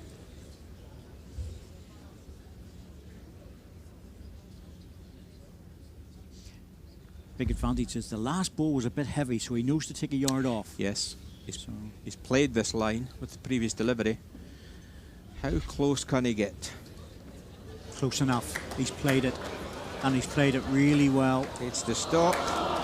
Ooh, it picked up a bit of pace towards the end of its travel, but it's dropped back. I think it's good enough. I think it might just be good enough. One green. Yep. Yes, one Mark green. Dawes is going to play it. Now, what does he do, Andy? Does he play for the ball, or does he just draw it? Timeout called. Mark has one timeout That's his remaining. speciality. Good Draw. drawing player. I'd go down and draw this shot. He really has. He's got about 18 inches there. And he's got a good view here. I think I'd be drawing this. 18 inches. Yes, he has to get very close to his own ball to get the green. So, draw shot for the match. On its way. Oh, the line is absolutely perfect. Now, is it going to stop in time? It is. It is. He's drawing this. Oh, it's a really good ball. One shot, Really, Mark Dawes. really good ball Set from side, Mark Dawes. pass, Mark Dawes. Super, super shot to draw the set 7-all. A very good game, Andy. Excellent game. Both players played well. Mike Stepney gave him a run for his money there, but it's the world champion, Mark Dawes, through to the quarters. Well, it was a lovely game to watch in terms of the quality of play and the attitude of the players, and it really was. And a big, big audience here, of course, at Potter's Resort, as usual. So it was a super game. It's Mark Dawes who prevails. Not by much, 1.5 sets to a half, but it's just enough. It's an indication of 9-6 in the first set. Was Michael Stepney just suffered a little bit in the first set. Mark Dawes was just very consistent, popping balls in time and time again. Michael Stepney on the heavy stuff that he's so good with, but the front ball, that was the problem a number of times, catching front balls, and it didn't always work for him. The odd fortunate one, but he was chasing the match. Mark Dawes making the mistake with that one. But once again, that was costly. One down, turned the ball on the jack, cost him 2 shots in the second end of the second set. But that was a loose end and lost another double. And that was in the 6th end. Once again, that was a mistake there because that was the cover ball that could have saved him. And Mark Dawes had half a yard to draw the shot and played the perfect ball for the number 1. 7-all. Second set. Quality match, quality balls. And incredibly enjoyable for us. And the stats will show ends 1-9-8. So that's how close it was. Total score 3 shots just coming from the first set. Touchers, very little inside of Mark. That's interesting, but having said that, it was a super game, real quality, and Michael will be very happy in some respects, but Mark Dawes will be delighted to get through to the quarterfinals. Well, we can ask him, Corky, just how delighted you are to make it through to the quarterfinals in what was a very close match. Yeah, I knew it was going to be a close game with Mike. I've known Mike for years, since the junior days. And the way he started, I was thinking I was going to be like 10-pin bowling all day, to be honest. I was playing run after run in the first 2 or 3 ends. I've never seen anyone start so well. But I always knew it was going to be a close game, and I knew if once he missed, I had to make sure that I got my first ball and put him under pressure. Unfortunately, the first set I did. Managed to scrape the first set, and the second set, I mean, could have gone either way, and right down to last ball. Yeah, you seemed to hold sway with the first bowl, but it was the last bowl of the match which obviously carried quite a lot of pressure. Talk us through this. Yeah, in all fairness, Mike's ball I thought was getting close to the jack, and just as mine's, just give myself a bit more time than I normally do. Unfortunately, 2 feet was just about enough. Well, it was a very important one. we've spoken before, Mark, about the fact that you are the defending champion. It's a different scenario for you this year, but you seem to be very relaxed, seem to be coping with all. Is that just your personality? I think it is, yeah. I'm generally quite laid back, as people will tell you. Too laid back in sometimes, I suspect. But I think, yeah, I've tried to enjoy it. I think in the previous 2 tournaments, I've been kind of worried about being the world champion, expecting to do certain things. And this time I've just come and enjoyed it and trying to enjoy my balls, and that's when I play my best. But now you're into the quarterfinals, things get a little bit more serious. Does that increase the pressure whatsoever? Not particularly, no. I think I play Stuart in the quarterfinals as well. Stuart's been playing brilliant, so he's probably going a slight favourite. Ridiculous as that sounds, he'll go probably on his favourite to the game. So fingers crossed I can just play as well as I did there. Well, if you do, you'll be a big challenger for Stuart. Well done today, Mark Dawes. Well, what a fantastic match that was. Mark Dawes, the defending champion, just scrapes through. It was a great match all round. First set he took 9-6, and then he just managed to tie that second set 7-7. So coming up very, very shortly for you is the first of the ladies' semi-finals, featuring defending champion Katherine Rednall versus Scots lady Julie Forrest. And of course, we have the 2 semi-finals of the ladies for you today. At 7:30 tonight, we have Alison Merrion, MB, all the way from Guernsey, plays England's Ellen Faulkner. Join us shortly for the next game up. Katherine Rednall, Julie Forrest.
Well, good afternoon, ladies and gentlemen, and welcome back to the Just 2019 World Indoor Bowls Championships live here at Potter's Leisure Resort.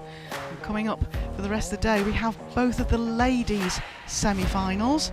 It's going to be an interesting day's play for you. Coming up, defending champion Katherine Rednall versus Julie Forrest is your first game up. And then your game tonight at 7:30 is Alison Merrion MBE versus Ellen Faulkner.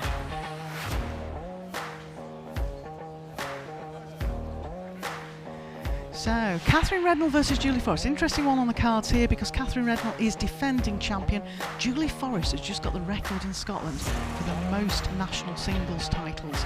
Julie's always just struggled here at Potter. She'd say it herself, not a lucky venue for her. But she's really looking forward to this afternoon, and Katherine is Katherine. She plays outstanding out there on this rink, and we'll see how it goes this afternoon. Just while we have a little bit of time, we've got some information on our awards night a few days back. Have a look at this VT. You might recognise some of the people in the VT.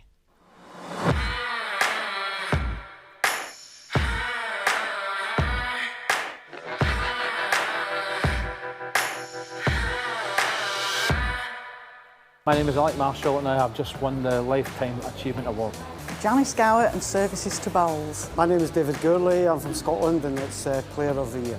Oh, it's just a great honour, you know, to win any award is fantastic, but to win the most special award of the night, you know, the Lifetime Achievement Award means just so much to me.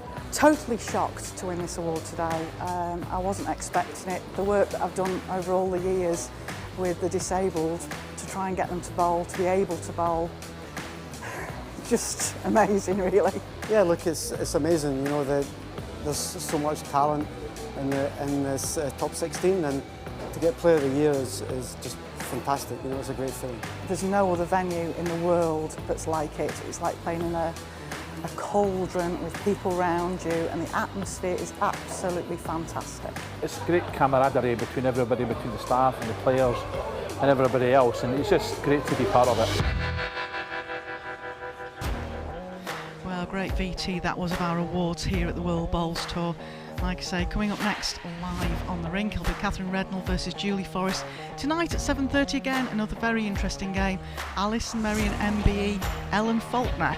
Now they've both been previous winners of this event, so we'll see what tonight brings. I think we're in for two cracking games this afternoon, ladies and gentlemen, and I hope you can stay with us live here on the World Bowls Tour streaming.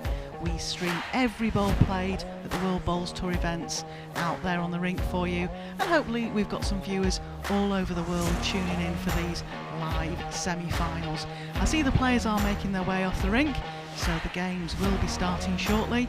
Please stay with us and we'll hand over to the introductions. Richard Bear, who is making his way hot-footedly to the rink to bring on your players. Enjoy your afternoon. And I'll speak to you again shortly.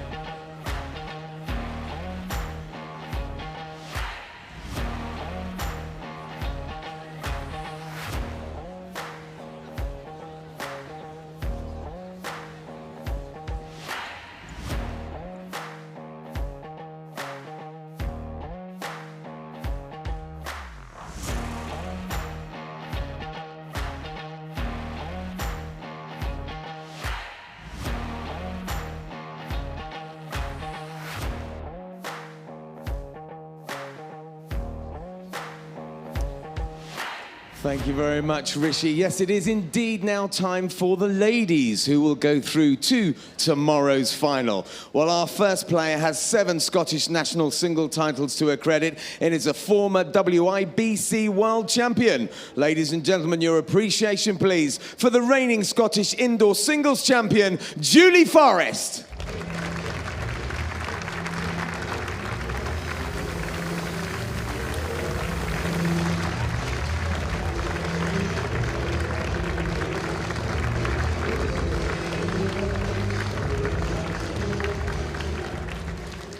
And it's hard to believe this fearless 23-year-old made her debut appearance 5 years ago and went on to win this very title. Ladies and gentlemen, 3 times and defending Ladies World Indoor Singles Champion, it's the Pocket Dynamo, Katherine Rednall.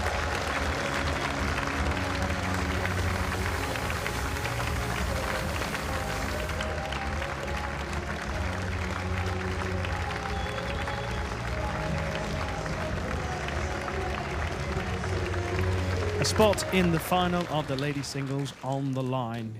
In the meantime, Sian is taking her place in the commentary box alongside David Corkill. Don't forget to keep sending in those questions via Twitter using the hashtag AskCorky. Take it away, guys. Thanks, Rishi. I think all the bases have been covered, as he was saying. Even Andy Thompson came off the fence, which was remarkable. Quite close to call though, because they're such good players, both of them, both at the top of their game, and let's hope it's a really, really good match. Well, Sian, you would know you were younger than me. You've bounced up there like a little spring chicken to get up from down below. It's just a little trot up the stairs, and you've suddenly arrived at my side. And here I am. Yes, it's a funny one to call, because whilst Katherine on the portable rink has played her very best bowls, Julie Forrest's CV is really beyond almost everyone in the game, because she has won the World Singles before and World Indoor Singles before. This is the World Match Play, so it's a different tournament. And the fact that she's won 7 indoor Scottish singles titles, that's a hell of a record. Absolutely, absolutely, and British Isles as well. So, you know, it's a much more lengthy and extensive CV. There's no doubt about that, and one that most indoor players would be finding very hard to emulate. But Katherine Rednall on this particular rink, in this particular venue, is extremely hard to beat.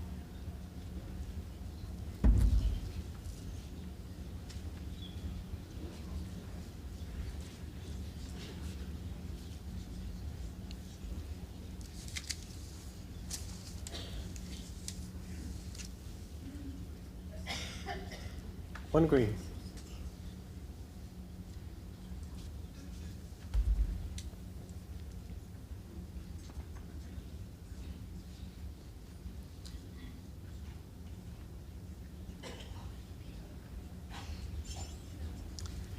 Going down nicely. Will she get back in time? Just looking to sit this bowl. That's good enough. Just enough. One red. It'll be really important to both of them, but Katherine in particular, to get off to a really good start and assert her authority on this. The short bowl is 18 inches short of jack high. Yeah, Julie's played a bit better. You'll see this little bump that Julie plays with this delivery. It's always been there. There you go. It's always consistent, so it's not a problem. It's only if you're used to a smooth delivery and you bump a bowl every now and again that becomes a big, big issue. But Julie's always had that little bump in her delivery. You know, it's just all part of the way she plays the game. And her record more than justifies that she can get away with it. And to win that many national titles in Scotland, in particular, was a very strong bowling nation. It's very impressive. Katherine, very smooth, very compact in her delivery. She's also very good at the running bowl, very good at the driving shot. Close for another here.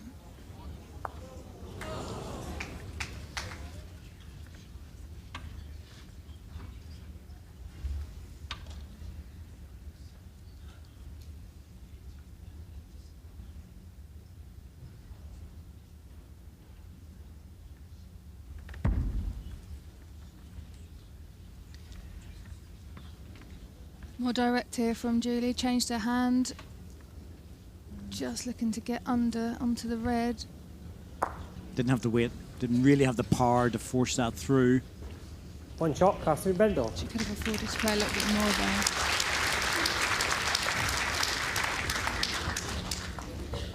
1-0 after one end.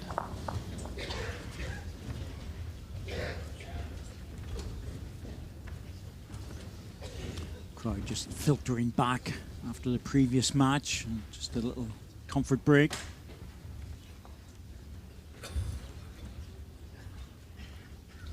I like the women's matches, always very well supported.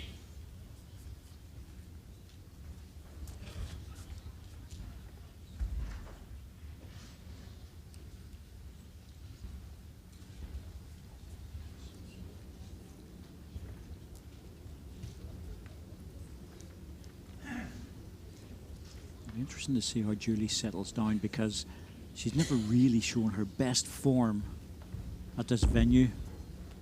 It's, when she won her World Indoor Championships, not the match play, the World Indoor Championships, I've been working on those, and she's been very, very impressive.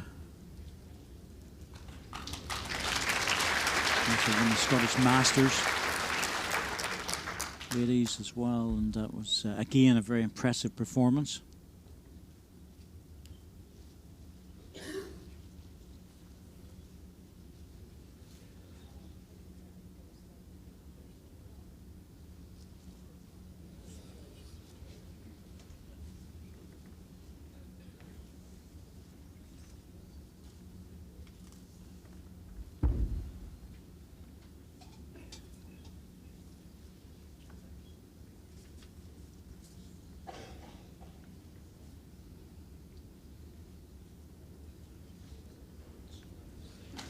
Great opening 2 goals here from Julie.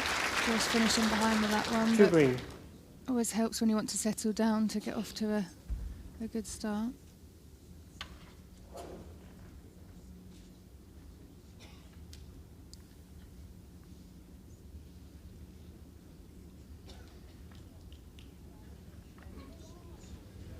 Very good bowl here.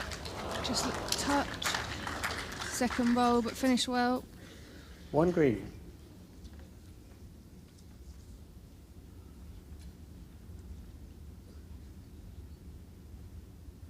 Julie just looking to add another down the backhand.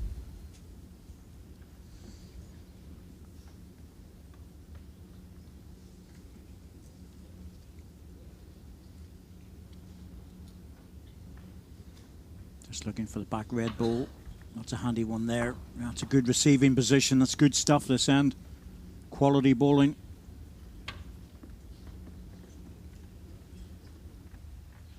No need to be too aggressive at this. Should just be drawing up to it. Touch around the corner.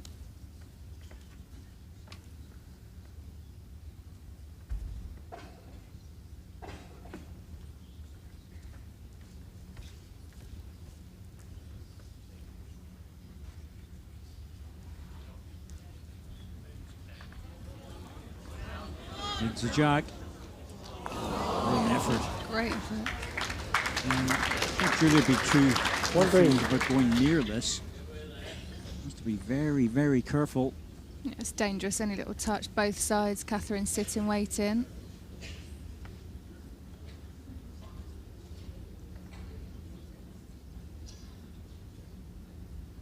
Two 9-end sets once again. And the shot clock in operation. 30 seconds to deliver your ball.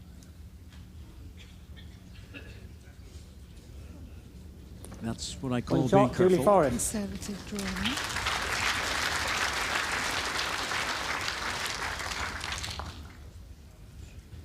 Set score 1-1 after 2 ends.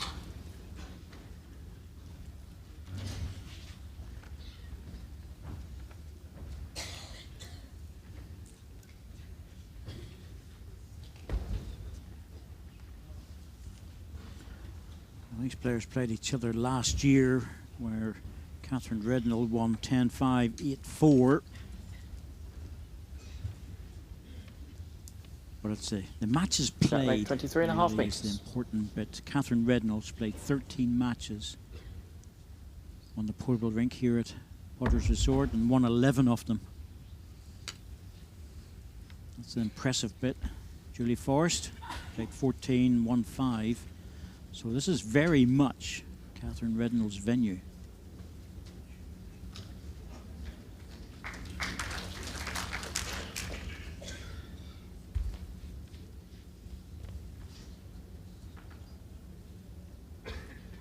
father, John Rednall, very good outdoor player. Good indoor player, but a really good outdoor player in terms of his performances. He's approaching the 100 caps. For England, you only get 3 caps a year, so that's longevity for you.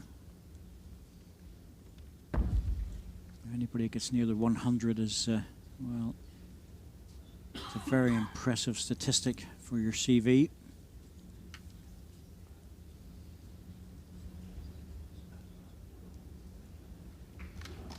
One red.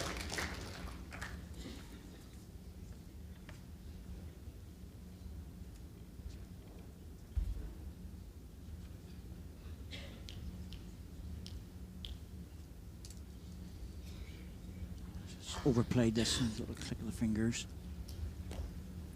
Still coming to a good home when you're laying the shot.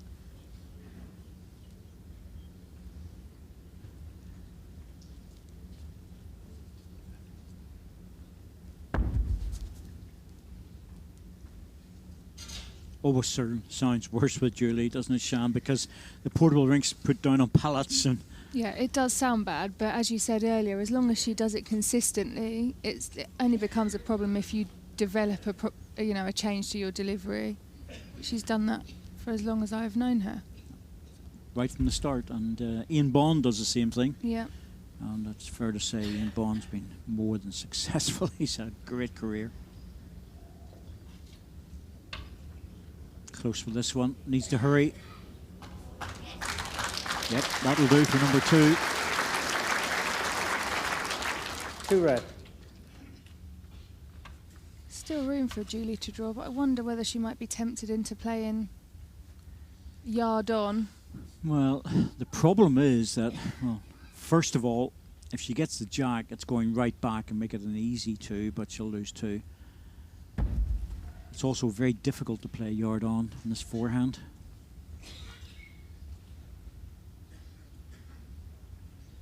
Needs a connection on her own bowl here. Might have been a little bit unlucky. Look to run off that. She's headed very straight.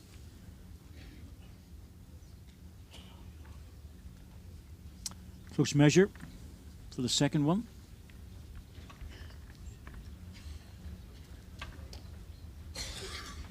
Two red. Well, it's been called as 2 red, and it's a fairly confident call. Yeah, it's deceiving from this angle. Great opportunity for Katherine to add another, extend her lead.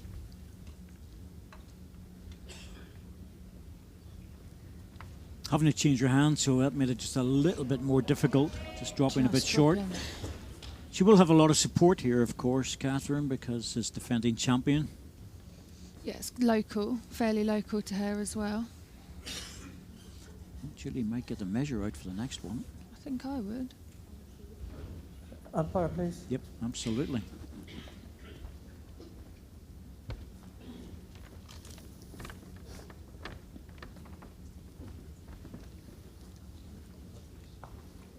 Katherine. Officials always check to make sure when they're taking a different bowl out. Alan Thornhill will sort this out. Very experienced.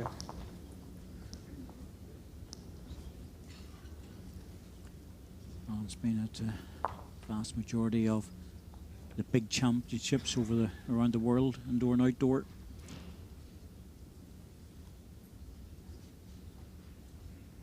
He's so knowledgeable as well, isn't he? So much experience, so much knowledge. But we don't tell him that. No, but he is. But he is. This is just the one. One shot, Katherine Rednall. Yeah, thought it was.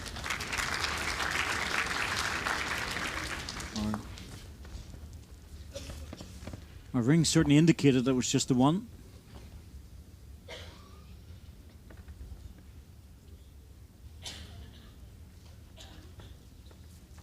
Bit of a scruffy old jack that to show, wasn't it? It's had a few hits, hasn't it? It's been battered about a bit. Need a bit of polish on that. Yeah, so we can do better than that. We'll get a Jack new length 28.5 metres. Alan will sort it out, I'm sure.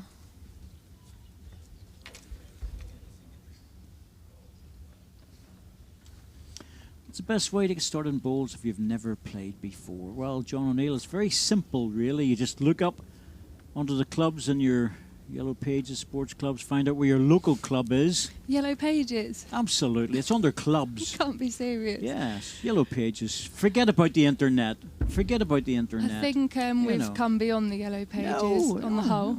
A lot of bowling clubs aren't actually, believe it or not, a lot of bowling clubs aren't actually on internet. Strangely. Well, I think the national governing bodies normally have a club directory. Yes, they do. So just look them up, see where your nearest club is, give them a call. They usually have induction days where you can go and have a little go. You can check that out, you know. It's not a big problem, very easy, but get on your computer. If you don't have a computer, then you know what to do. Use your fingers. That's all. And the last edition that's ever going to be produced will be with you forever. So just remember that. But there are bowls clubs everywhere, aren't there? Well, lurking sometimes in the depths of places that you wouldn't expect. Plenty around. And they do have, as I say, days where they can bring people down and enjoy it. They really can. A lot of schools as well, actually. For any of the kids, a lot of schools have got get the opportunity for young players to come and have a go. Coaches around the place that visit schools.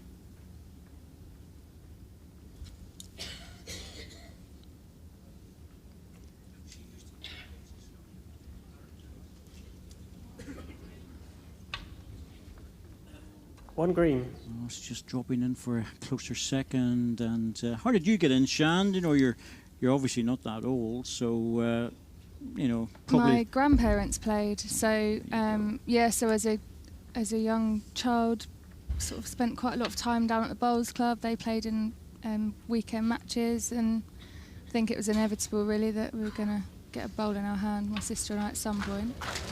Good childcare facilities at bowling clubs, of course. Yeah, it went from there. I mean, it's lovely that it's a sport that the whole family can play. And I think it's really, my grandparents have passed on now, but I think it's really nice that I'm still playing and doing what they enjoyed as well. Katherine Rednall in a bit of bother here. She's looking at options. Just looking to see what she can do. There is a plant on for her on the forehand if she wants to play it. It's actually quite attractive to get into there. Now that will push the red ball forward onto the green or into the jack. Backhand, well, that's not so clever, but there is a draw on the backhand into the jack. That's a lot more difficult. Her short bowl is quite an eyesore for her, particularly to play any weight on the backhand. Yeah, there is one just short of that, but she's on the backhand. It'll be interesting to see what weight she uses.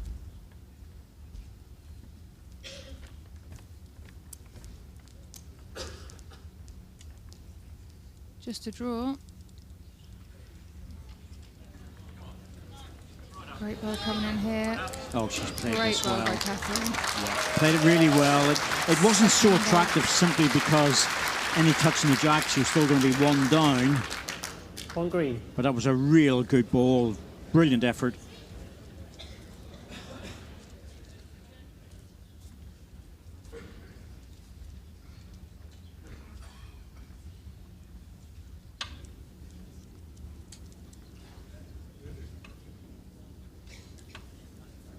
Timeout called. Julie has 4 timeouts remaining.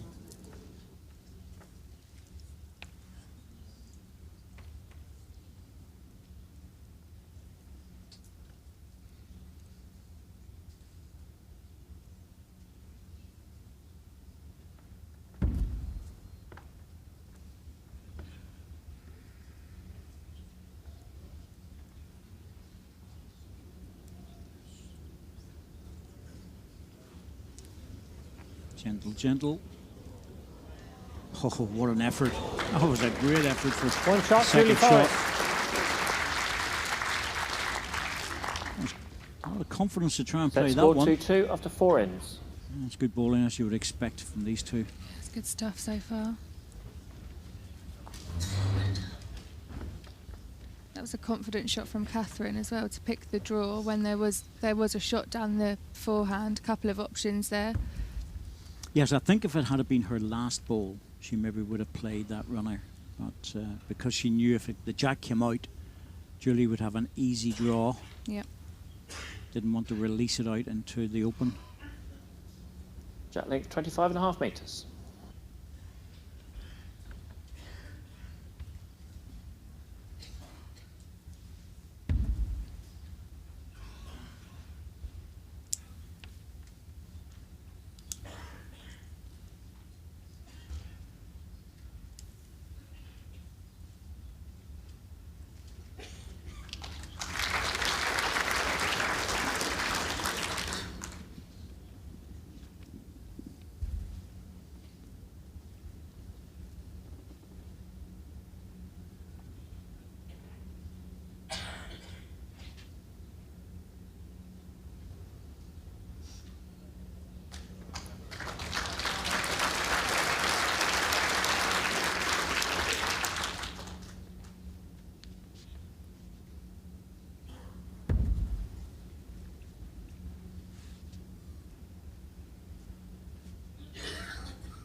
Oh, it's very good leading.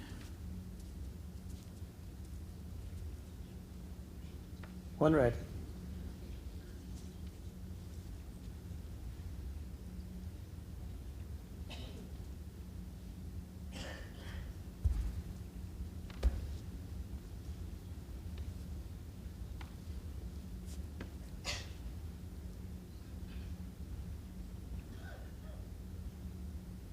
Bit of work to do to get right back into centre rink. Here it comes. Oh, played it well. Two red. Played it really well. Right around the back of that front red ball. Strong bias ball.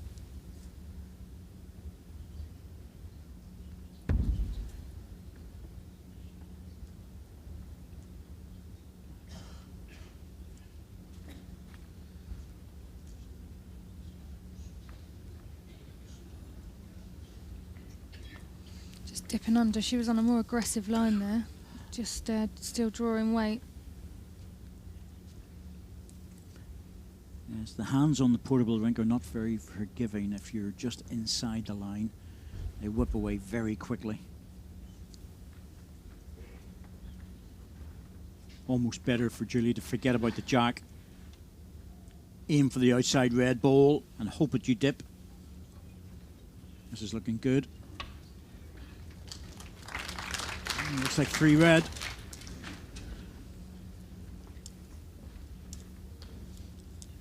Must think about trying to get into this with weight. It's a hard draw. Yeah, I think the draw now is, it's obviously still possible, but it won't look very nice. Yep. Switched over. She needs a jack. Not her own ball. Oh, lucky. Doesn't make any difference in terms of the shots that are against her at the moment, but it was going very straight at the end of its travel. It just opens the door a bit further, Shan, for the next opportunity for a 4. Yeah, I think 4 ends they've scored singles, and now all of a sudden Katherine's got opportunity for a 4. It's a big difference.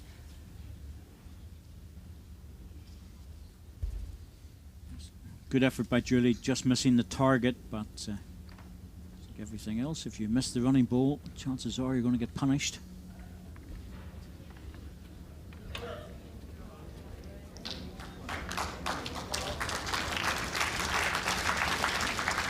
That should be good enough.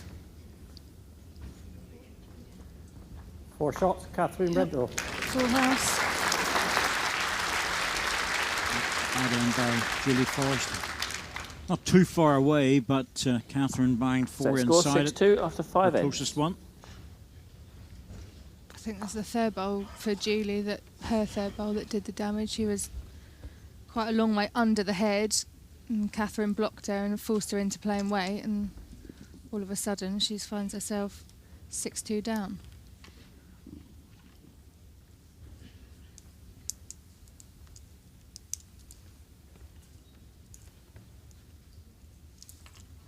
Jack length 25.5 metres.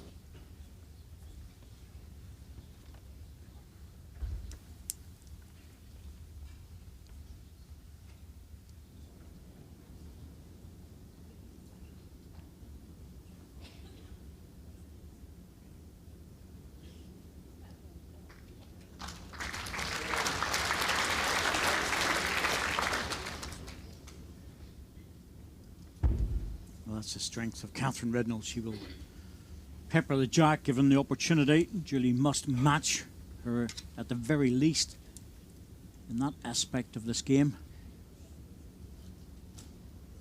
Good reply.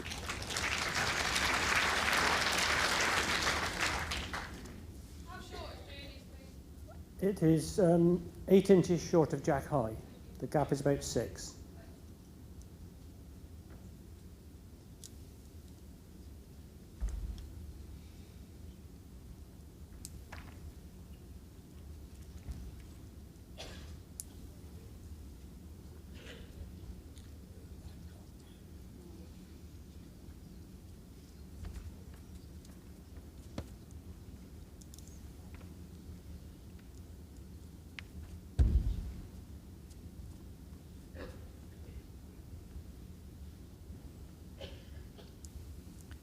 Julie's face gives nothing away whatsoever, and Katherine's gives everything away. Julie's always been the same.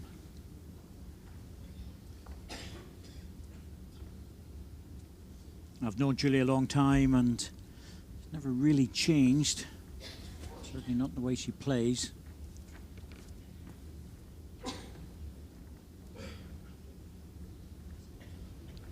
Close here. Yep, good ball. Okay.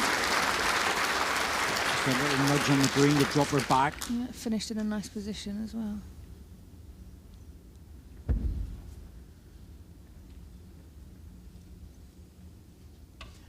It's going to start to get harder for Julie because she needs to chase this a little bit. Oh, 4 behind with that big count. 4 ends left. Just lacking pace there. Onto their own bowl to drift round it. Well, even to turn it over to get to the red one would have been good. She's in a bit of bother now to try and get the shot.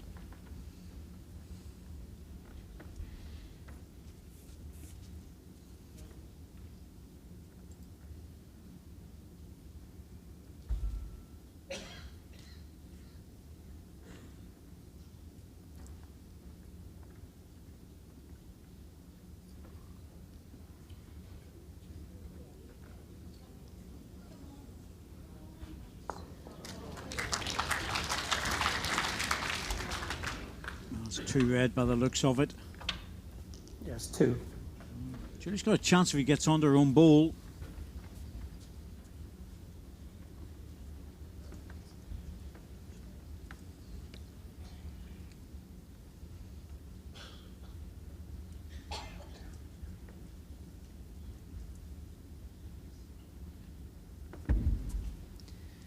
Gone quicker as you'd expect. Want to get back? Thought she might go for the edge of that ball if only to take 1 out. But it's going to be a double by the looks of it.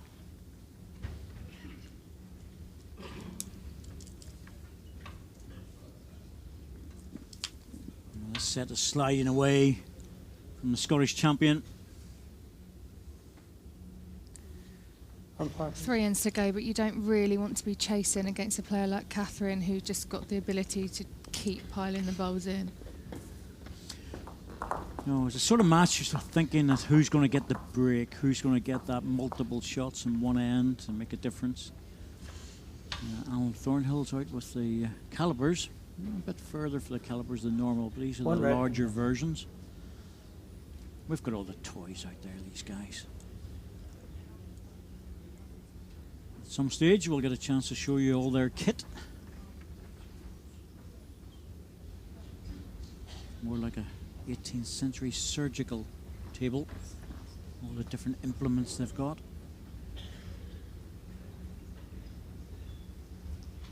Two shots, Katherine Rednall.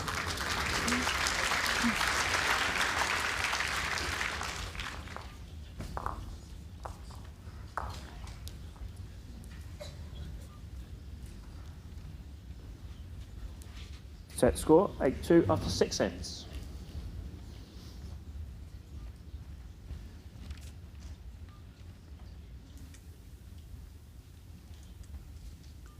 Well, we can welcome back our viewers from BBC Scotland. 6.5 metres. They've had their 1 hour of political discussion on television, and they're back to the bowls. A slight update for anybody who's managed to miss it, and that is that Michael Stepney didn't get over the line, lost 9-6 to Mark Dawes in the first set, and 7-all to the man in the second set. So the man from Elgin is making his way back. And Mark Dawes, the defending champion, goes into the quarter-final, and they join us on the 7th end of this ladies match play semi-final. Katherine Rednall, again the defending champion, 8 shots to 2 in front of Julie Forrest from Hoyt in the Borders up in Scotland.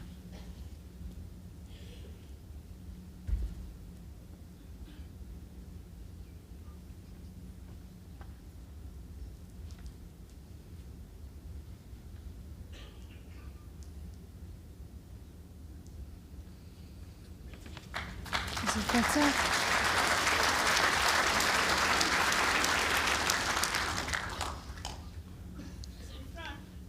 Yes, it's 1.5 inches. Julie asking if the ball was jack high, one of the, again, one of the older terms. So jack level. Yeah.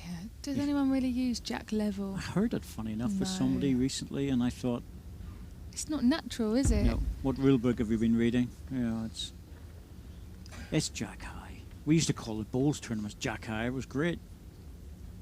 But anyway, at least it probably took the laws committee a few days to work that one out.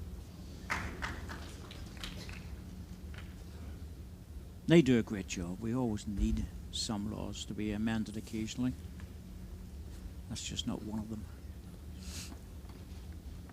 I'm sure that'd be popular.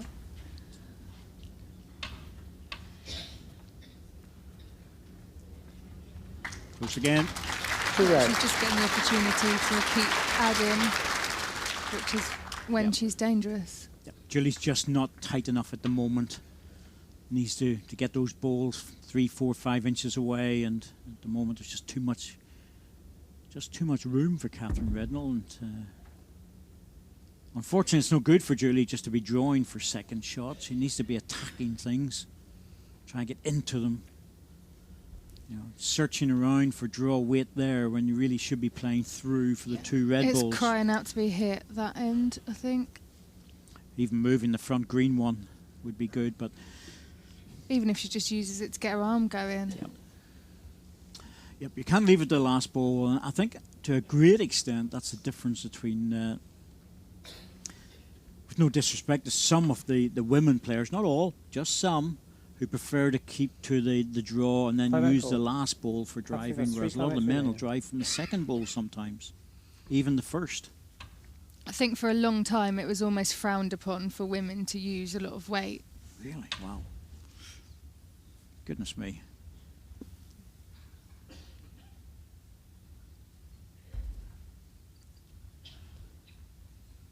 I would say if you can get rid of the damaging balls, do it as early as possible, because you then leave yourself a recovery ball.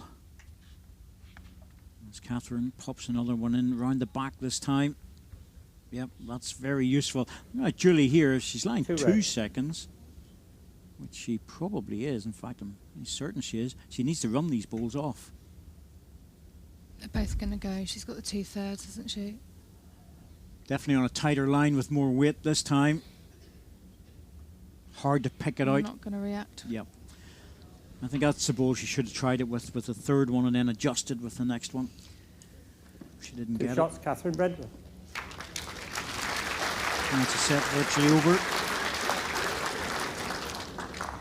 Set score 10-2 after 7 ends.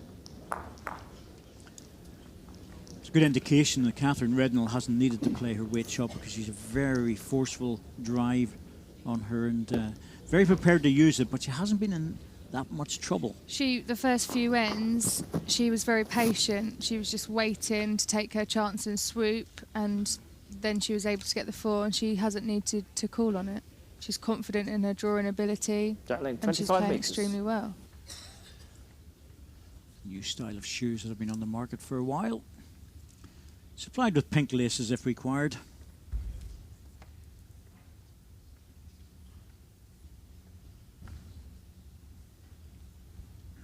A lot of new equipment and bowls and New styles come through in the last few years.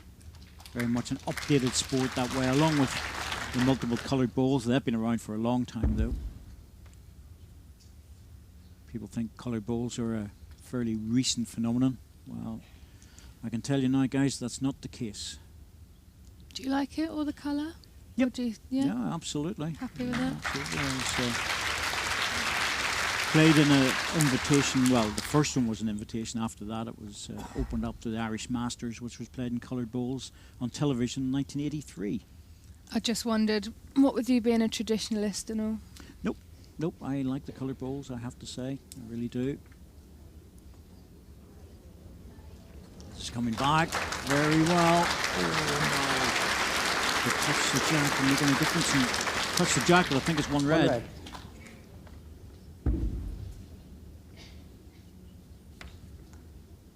No, I think it's I'm a traditionalist when it comes to things like Commonwealth Games and World Championships. I like to see those played over appropriate distances, like 21 or 25 ends, or 25 shots in singles. We used to play those, but other than that, you know, it's an intriguing game when it's played over sets. Very different. It obviously adds a very different element, sets play, to the traditional format. Yeah, completely different psychologically. Close again. Oh, she's going to make it. Oh, wow. Great ball. Goodness me, she's just not absolutely merciless here. Julie Forrest needs 4 shots just to make the last end, and it's not going to happen this end. So just practice end really for Julie. Just tuck this one away, forget about it. Try and get into the second set. In the meantime, Katherine Rednall's just, well, she's having fun, isn't she? She just needs to keep doing much of the same. Just take it into the second set, keep the momentum going, nothing silly. Julie's going to come out the blocks again for the second set. She's not going to just let her have it easily.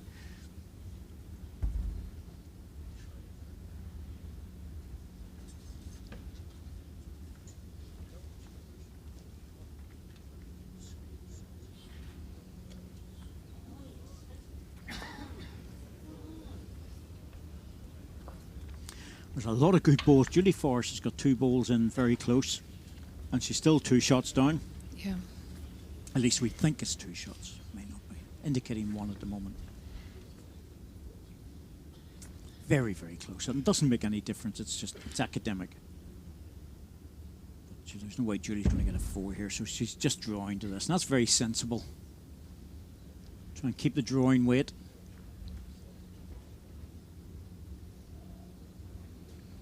In the area.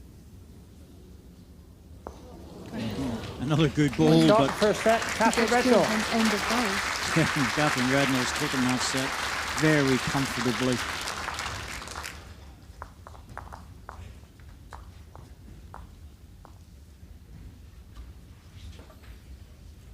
Let's just confirm 1 shot, 11 shots to 2, and to be absolutely honest with you, I think that's maybe a little bit unfair in terms of the quality of the play, but at the same time, Katherine Rednall really took off in the 5th end from getting that 4. She then scored 2 doubles, and that closed the set out completely. Yeah, I think Julie had some good bowls in that set, but Katherine was far more consistent. Absolutely. Jack length 28 metres.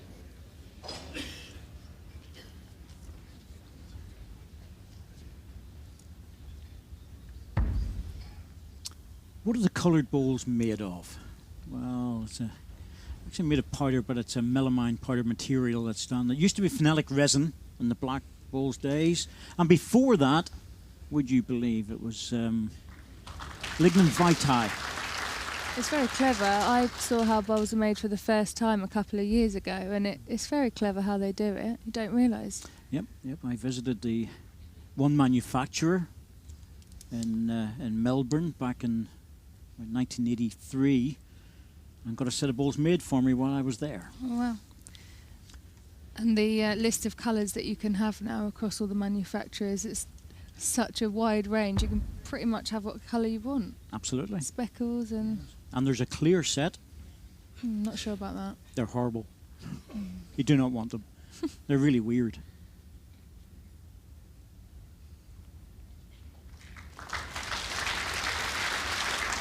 Oh, Start here from Julie. Much, much better from Julie.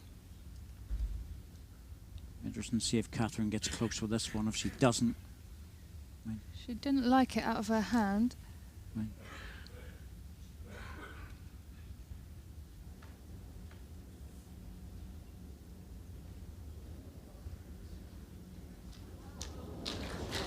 One green. That second roll, she did not like that. Nope, but it came back like the proverbial train. It really did. It came right back into centre rink. Good ball. That'll save her having to look for the running shot. Forces Julie also onto the forehand. Yes, the balls now, of course, are all computer tested and all of that sort of stuff, but and computer made. But it's fun watching them and how they're made. Very interesting. The first synthetic balls were actually made in Australia simply because lignum vitae was so expensive to import into Australia that the Dunlop company actually developed a different type of material for them. So that was the cost issue. And then, of course, it all changed. And the lignum vitae are a beautiful bowl, but they're made from the centre of the log, not from the outside, the centre of it. And that's a very hard, very dense, and very expensive part of the log.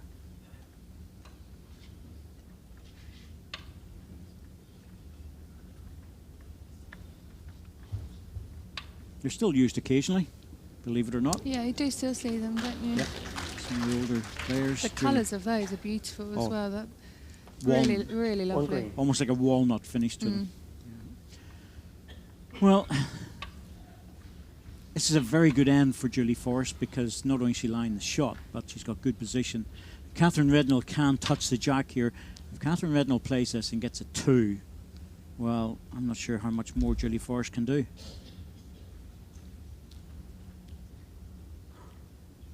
Looking down the forehand, wants to get inside Julie Forrest's last bowl. Here it comes. Here it comes. Now, is she going to get the jack or the bowl? Oh, wow. She got the jack. She was guaranteed at least one. Julie Forrest had put 2 balls so close, even to get a chance of scoring.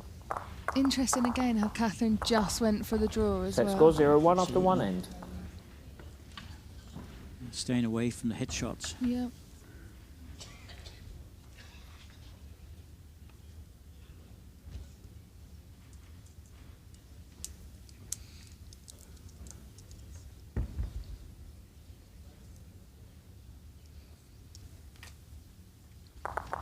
These balls are very hard, very dense material, and you do get chips on them. They very rarely break, but you get the odd one that would crack. Jacks, of course, are different. Meters. I've seen those shattered before.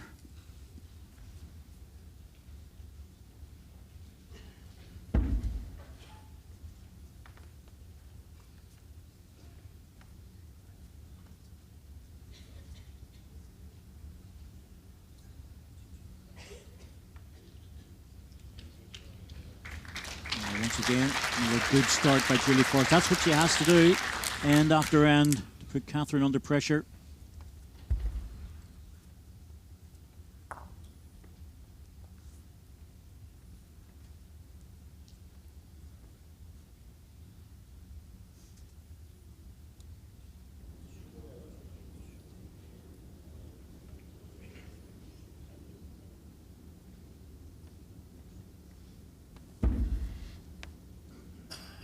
A lot of history to this sport, of course.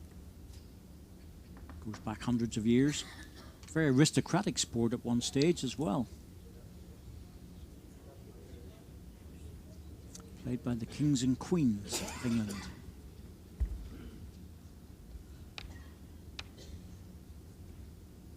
And in those days, a big sport for gambling. That's a different story.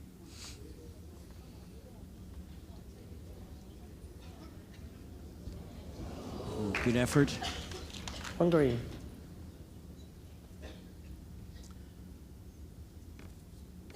see the way the bias, well, it's very interesting the way bias was developed. Again, it's another story for another time, but it's been around for a long, long period. It was found by accident, discovered by accident you could make a bowl bend. There we go, all the way back.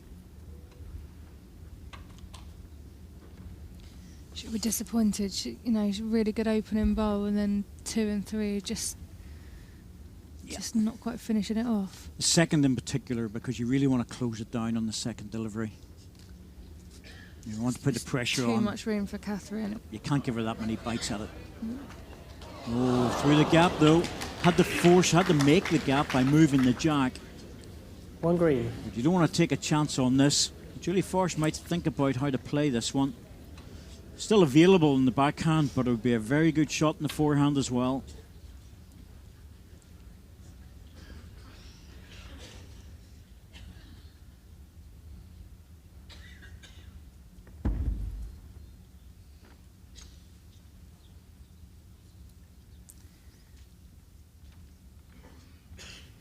She's got to hold her head here. She bowled that a lot flatter. Yeah, it's not right. Yeah, it's the only good thing about that bowl, and the only bit of value about it, is it might be in the way of Katherine to do anything with this. That was a missed opportunity for a 2 at least. Absolutely, and you can't afford to miss those. And Katherine might be tempted with this. She can play the forehand and draw it.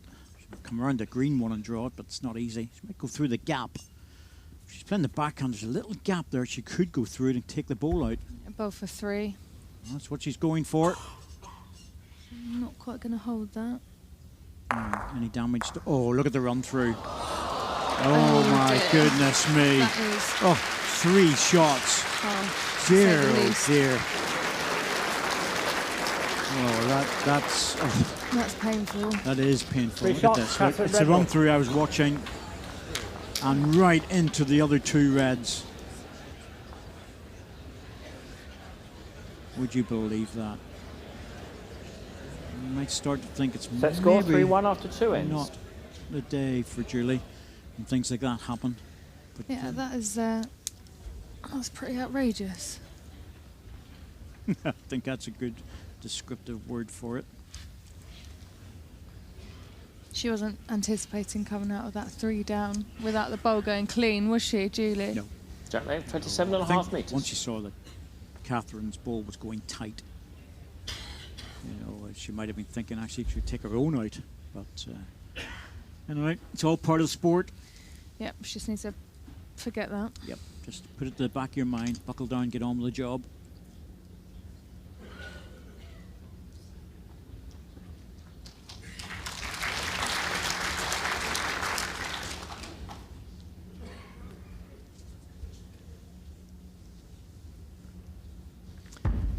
Some very good matches coming up tomorrow. Look at that second round match. Nick Brett, Alex Marshall. Yeah, I'm really looking forward to watching that. That'll be a great, great game, hopefully. Nick playing some great stuff over the last few days, particularly in the pairs.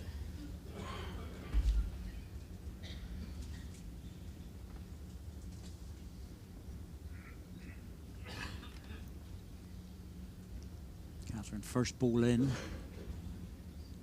Here comes the second. And that's what they need to do, the second ball.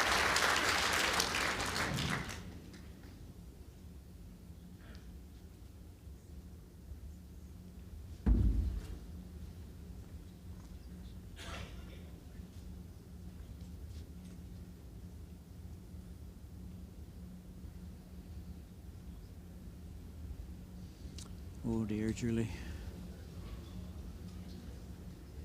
That's what the difference is. Yes, you can draw that, but there's a good shot in the backhander. There was before that to reach through the 2 balls, bring the jack back. Just something to mix it up, Shan. I think she's got to keep drawing at the moment, but I think that her confidence has gone a little bit. She'll be still thinking about last end. You can't afford to do that. The trouble is now, to get out of trouble, the backhand is out of commission. So she's in. I'd be attacking this down the forehand and just try and clear one of them. To me, that's a bowl too late, but let's see how she gets on.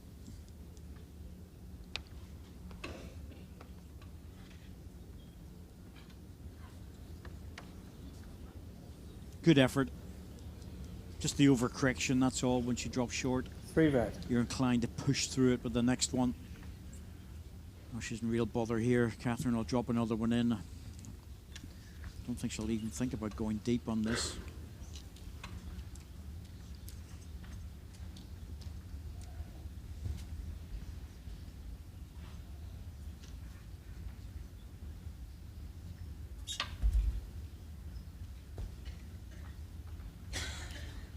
Well, she's wider than the last one, so she must be happy enough. Let's see how this comes back. Very well. Happy enough to draw another.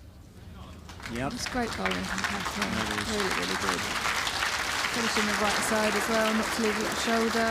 Well, she was even wider with that ball than she yeah. was the previous one. Yeah. So she must have been using the mat to come back even more. And Julie Forrest, well, she'll probably try and draw this, but yeah, jack through's worth 3. That would make a big difference. But if she misses, losing 4.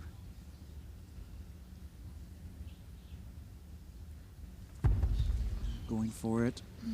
Played the forehand before and came in tight, so she needs the jack. Got the jack. Great ball, what a Julie. ball. Great ball. What a ball from Julie Forrest. 4 down to 3 up. And that's what she needed to do. I think she needed to do it earlier in the end, but big turnaround. 3 shots, Julie Forrest. 7-shot turnover. Amazing. Set score 3-4 after 4 3 down, ends. to 3 up. Brilliant. Absolutely brilliant to get that treble back. If Katherine had got the 4, I think that possibly would have been early bath. Courageous shot. It's a great ball.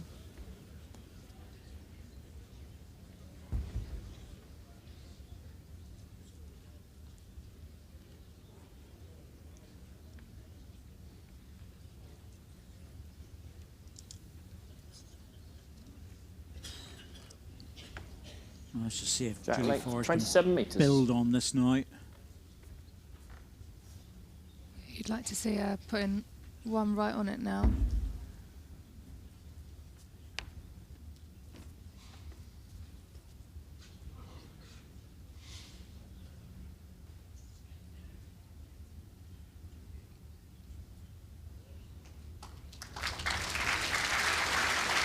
Just like that. So you need that. You need to put the pressure on Katherine. You need to win the end and back it up. Katherine's had this all her own way by being able to draw all the time. She hasn't really needed to play a lot of runners. Just 1. And she got a marvellous result to get 3 out of it. But you need to force her into playing the hard shots out there, which are the overweight shots, not just the draw. Good again here. Needs to run, struggling for weight. Yeah, it's that number 2 ball. It is. It's invariably shorter. It's cost her a bit, this number 2 ball. It really has. Yep. Just not closing things down early enough. There's the correction by Katherine. That's what Julie should have been doing. I know it's easy to say up here, but she knows herself, if you're going to win major championships. Just very slightly past, about 1/4 of an inch. Just let that little discussion happen. You have to play with all 4 balls. You just can't get away with playing with 1 or 2.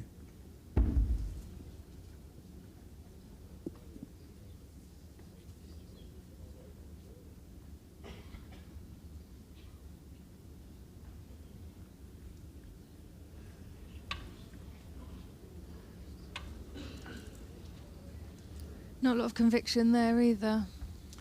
No, I was giving her nowhere to go. She needed to be up to that. Had it been behind the head, there was a chance, but because it's dropped short again, it means that Katherine's now in total control. Katherine will be thinking, I can get a 3 back here. It's a very good ball here. Very good ball. Okay, Katherine. Oh, wow. Oh. Double touch. Double touch. Has it cost her? Really unlucky if it has. Maybe it's 1 red. 1 red. Yeah. Oh, goodness me. That was very, very unlucky. That's a shot. Has to be the middle ball, really. It's also given Julie Forrest an opportunity on the forehand. Wasn't there before. Yep. And those bowls will look quite prominent because they're next to each other from the mat.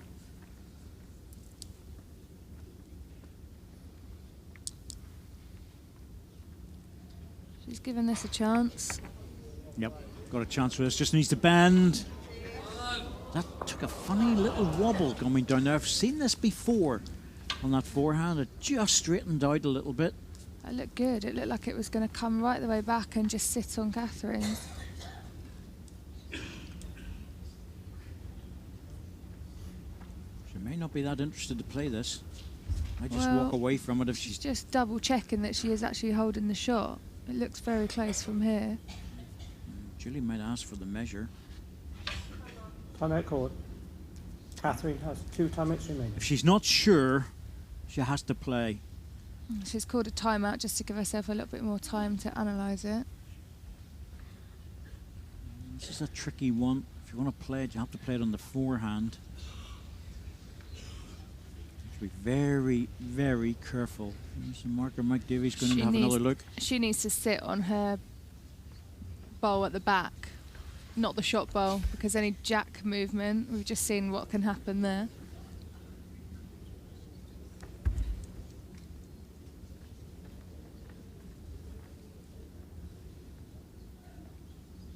Well, she's on a good line. Just lacking.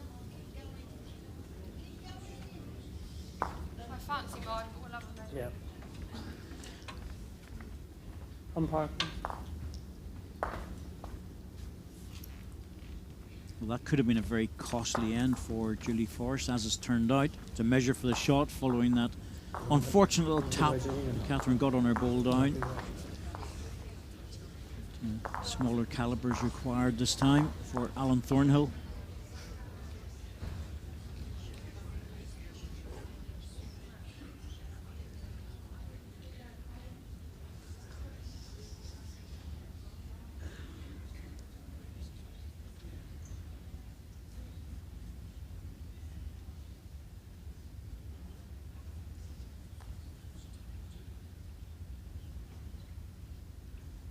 Ooh, that's a struggle to get through. Very close, really close.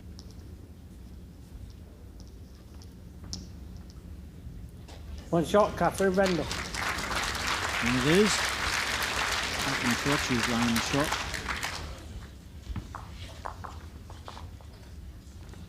It's an interesting set, no doubt about that. Katherine hasn't scampered away with this one. Set score 4-4 after 4 ends. So was that possibility of happening? It was the 5th end on the last set where she picked up the 4 and pulled away. So be interesting to see how this one plays out.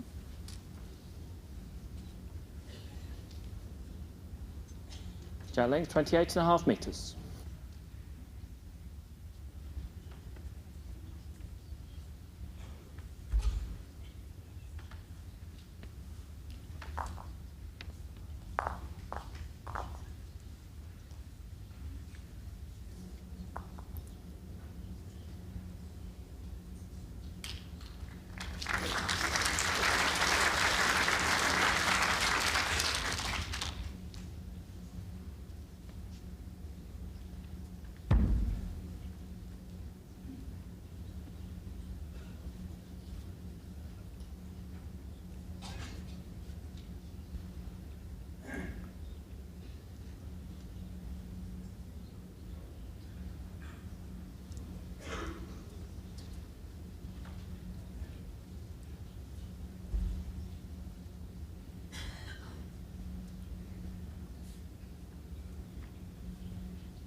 Dropping in again.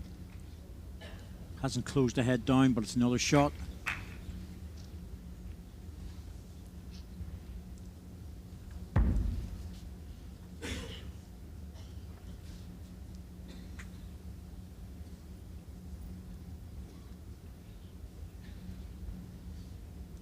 This looks better. Still just a touch over. Just One resting red. the last red one to get a second shot.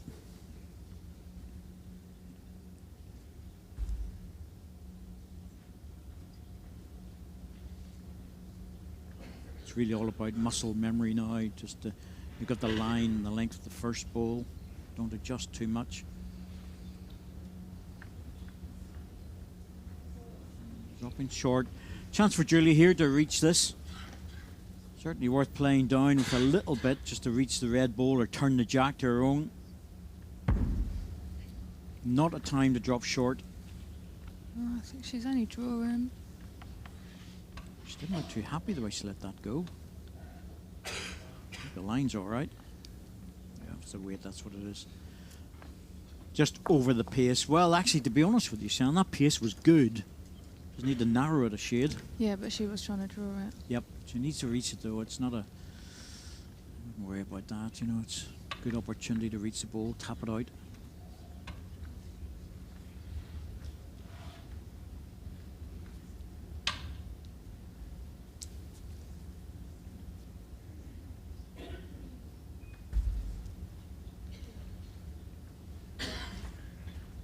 Change of hand for Katherine. She'll just be looking to get another one in. 2 down if her bowl goes.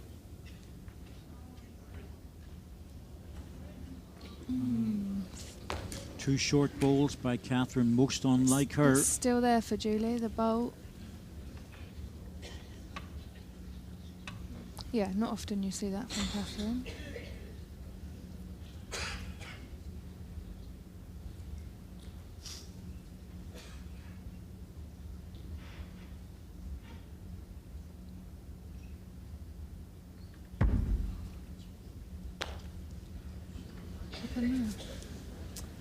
She didn't look happy about that. She just pushed it out. Yeah. She knew she was on the wrong line. She had the right idea. She wanted to play the width for the inside The line. pace But was very good to turn that bowl through. just missed it though. A few goes at that. Fortunately for her, Set score 5-4 after 5 she ends. lost a single. Yeah. But those opportunities haven't come along very often for her, and you really need to be capitalising on them when they do. Absolutely.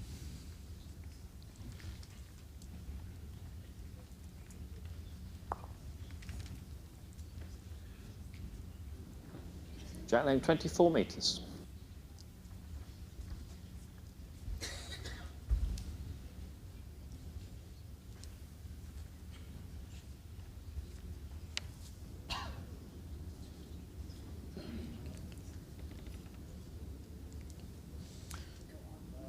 Julie's daughter, Alex, might well be watching this now, and possibly her husband, Derek. Second Shouting set. at the TV. Exactly, second set on, Mum. a lot better.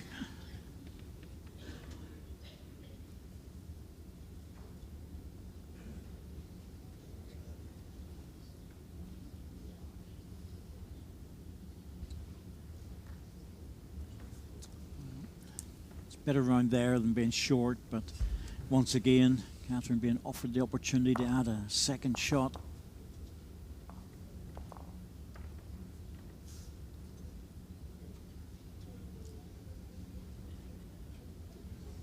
A little bit surprised Julie's playing the backhand. That red ball's not absolutely ideal. And the forehand's wide open.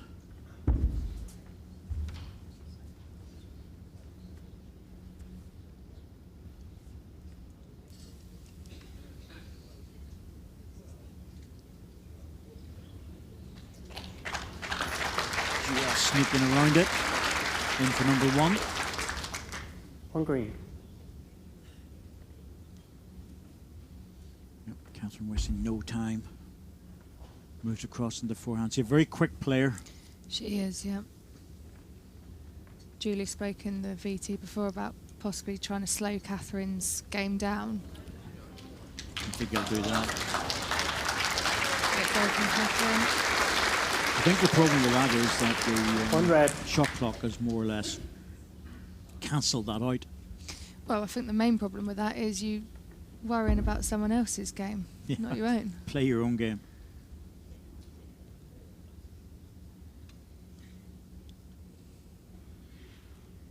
Well, just needs to hurry to turn the ball over. Don't think she's got the weight to sneak through, has she? Great effort. Not quite. Again, 2 super bowls, but 1 down.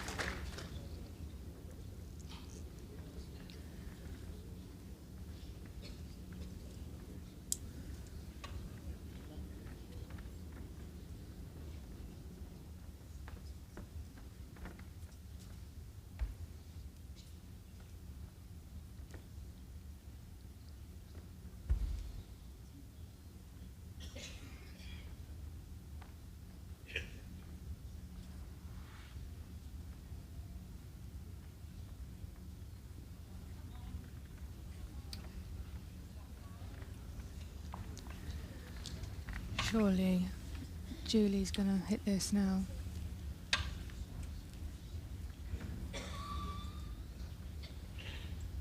I think she has to get into this one. If she does that, then the red ball will definitely bounce away. She gets the angle absolutely perfect. It should go this way. Timeout goal. I don't know how far the jack will Julie move, has but three she has timeouts got the back bowl, but I'm not sure it's going back there. But Don't think the jack will go anywhere. Certainly a couple of options, connections-wise, down the backhand. Let's see what she does with this. Julie, preferable in the forehand for her running balls, but she's on the forehand looking for that front plant, I think. Yep, she's going for it. Too wide. Yep, never get back. Once you're out there, no chance. Not a disaster. Just the one. One shot, Katherine Rednall. But when you lose the first set, it's almost like your opposition that carries a shot forward. They don't on the card, but they do in terms of the fact that you have to win. So they can go for a drawn set and still get through with the benefit of winning the first one. And that's key, isn't it, when it comes to the last couple of ends? It is an extra shot. Yeah, that's why you want to win the first set. You play the whole of the second set in the full knowledge that the worst that can happen is you end up in a tie break. Javelin 28 metres.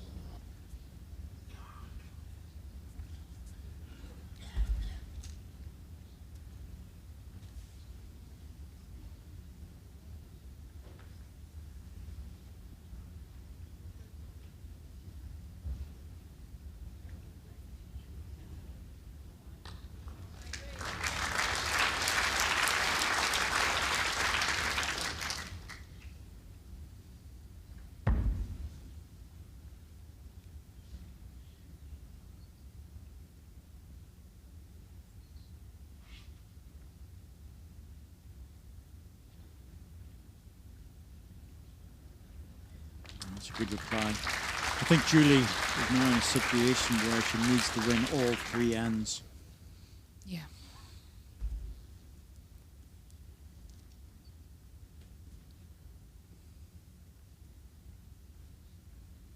It's very doable, though.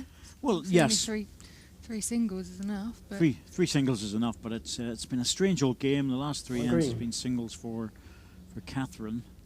Catherine's dropped off a bit in terms of how she's still been holding the shots, but they're not as close the last few ends. But Julie hasn't closed the gap so far. No, she hasn't been able to take advantage of that. When somebody leaves the door open, you have to walk right through it. Good again with this. Touching the jack's a bonus. Yep, got a touch over because as soon as she touched that and fell back, she's always going to move the red one. 2 green. Interesting to see what Katherine does I wouldn't here. be surprised if she went for this. Yep, little runner. It's very close. Ooh, she was looking for the 2 balls. Yep. That was very accurate to come through there. Well, see what happened there because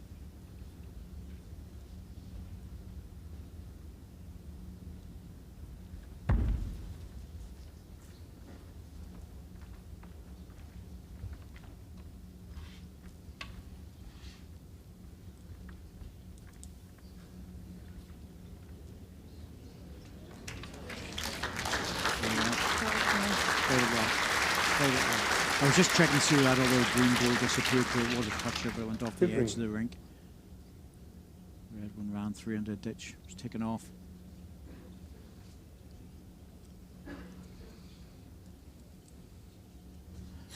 Well, so once a ball goes into the ditch and it's taken off, it didn't. Actually, the toucher didn't go into the ditch, but the red ball did, but it didn't hit the jack on the way past. That's what she was hoping for.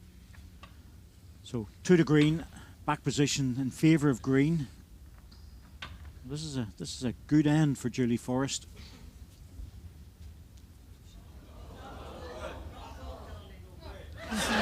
Try and pick up the right ball. Might help. Wow. No, if she'd have played that, it would have been taken off the rink. And I can tell you now, if it hadn't been for the crowd, she could easily have played it. Going for the runner. Didn't waste any time, did she? She probably needed to take a bit of time. Yeah, I think I would have taken a time out there and composed myself, but I've seen it done before where you lift the opposition's ball, but you normally just automatically see it, but she didn't. No, and she's now 2 down, possibly 3. Shows the crowd were. It's not. Don't do it. Wrong ball. I think Julie's are quite considerably bigger than Katherine's as well. Yes, bigger ball. Both players using a decent bias, though fairly strong. This is close. Surely it's a number 3. This makes things very interesting. Well played, Julie. Gently. Oh, she didn't want to fall back on the jack. Okay. If she'd have fallen back on the jack there, it would have been just a 1. 3 shots, Julie Forrest. Well, this set is perfectly poised. Set score 6-7 after 7 ends.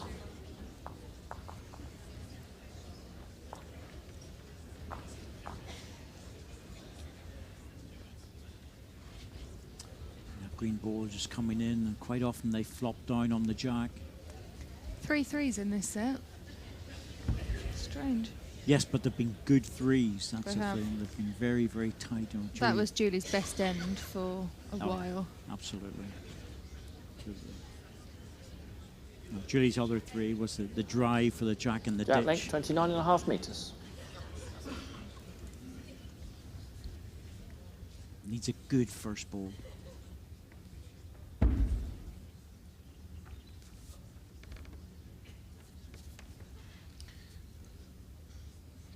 She's gone longer. Jack's longer.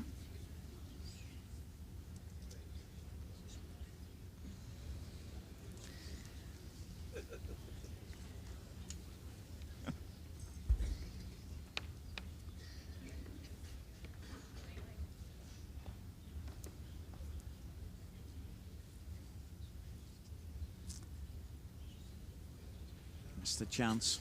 Yeah, not the opening goal Julie wanted, and a great goal from Katherine to start. That's the chance of getting in early. Full meter adjustment required.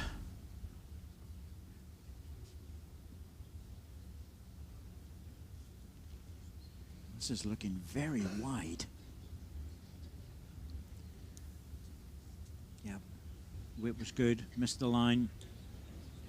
Could be 2 down here. And chasing it. She needs the shot this end, Julie, to realistically give her a good chance. She can afford to lose 1, but no more, because she'll have to win the next end. This is where the problem is. Catherine's adding another.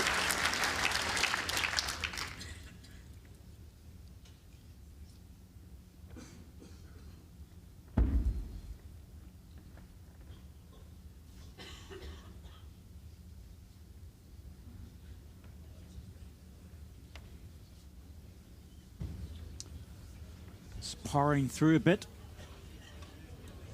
Oh, Julie. What a time to put them all over the place.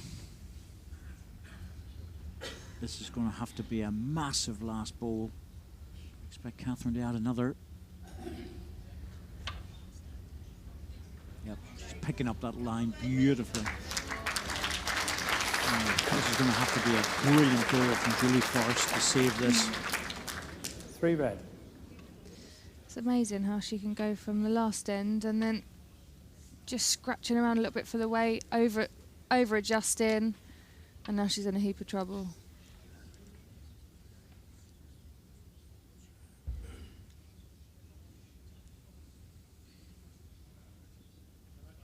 Time out, go. Good idea. Take the time out. I think she's going to draw the shot. Big call. Yeah, I think she's going to. Big call, Shan. Trouble is, she's missed her weight twice and she's missed the line once. So she has to get both of them right with this ball. The line's better. Doubt about that. Weight's better. Needs to get back to the jack though. Needs the jack. Got it. Is it going to bounce too far? It is. But it's second shot, and a good second shot. And that gives her a chance. It does. She needed that badly. That was a absolutely smashing ball. A great ball, Julie Forrest. And I don't think that Katherine Rednall will bother with this too much. That's a great ball. She's taking a time out to have another think about it, Katherine but I just think that the danger's there for Katherine. If she touches this on the forehand, trying to get another shot, she could give it away. Whereas if she leaves it, it's a one-end shootout for the set, Julie Forrest, or the match for Katherine.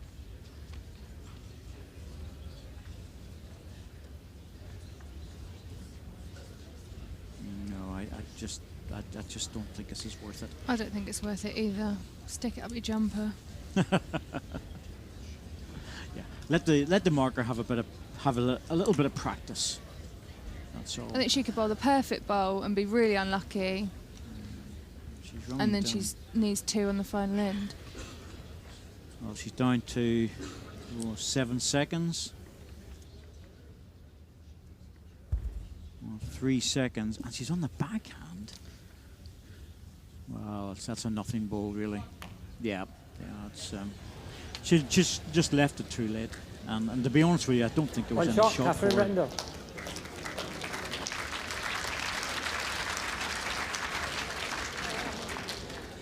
All. Set score 7-7 after 8 ends. Play this last end like a tie-break end. You can afford to be aggressive at it, because multiple shots don't really count. You just have to score single.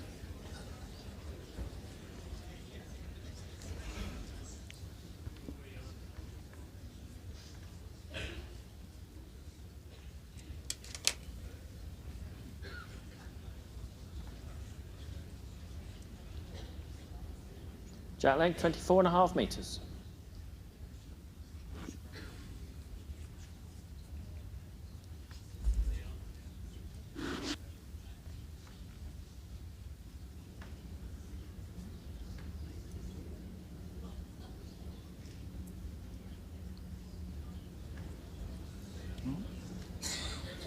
Decent start behind the jack.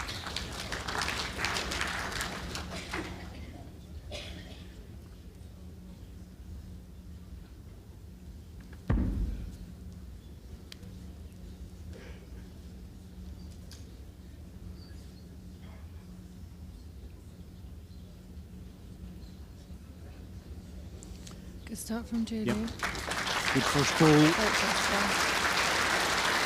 Happy with that. Always what you're looking for when you need one shot, something close. And Katherine not wasting any time, playing it like a tie break. Missed it. Gonna go. Yep. But ball out clean is what Katherine's really after, because the jack, well, if I was Julie, I'd be tempted with the respot here. Yeah, and going early, it gives you a couple more chances, doesn't it, if you miss it with your first? Yeah.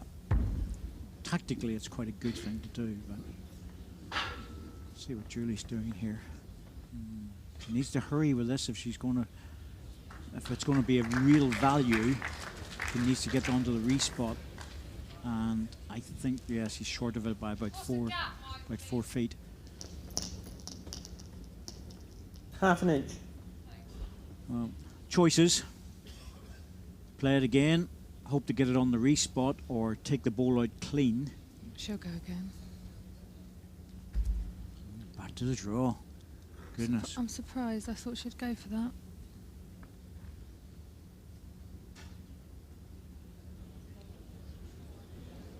Just looks underneath. She'll definitely go with the next one now. I think Julie needs another bowl in here. That green one could disappear. No, it's 5 inches She needs another short, bowl in, Jack but high. she doesn't want to create any kind of ledge or increase the target, which is not easy. Nope.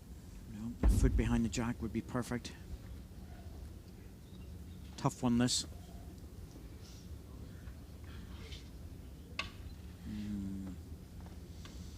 That's not helping. She'll drive now for the edge of the ball. Can't imagine she'll play this with just controlled weight. I think she might. Really just squeeze the jack. Could do. Well, the fact that she didn't go full on with her third.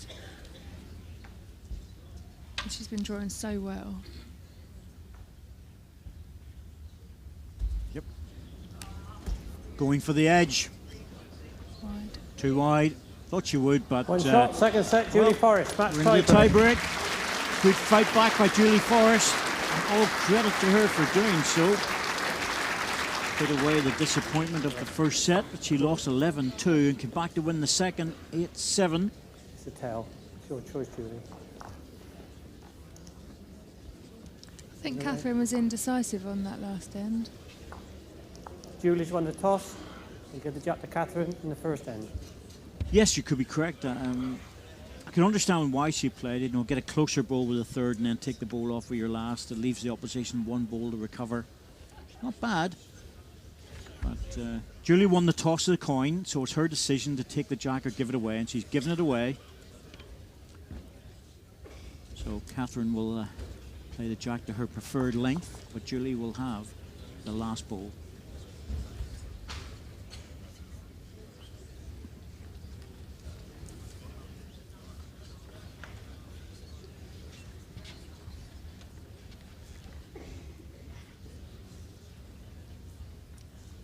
Jack length 26.5 metres.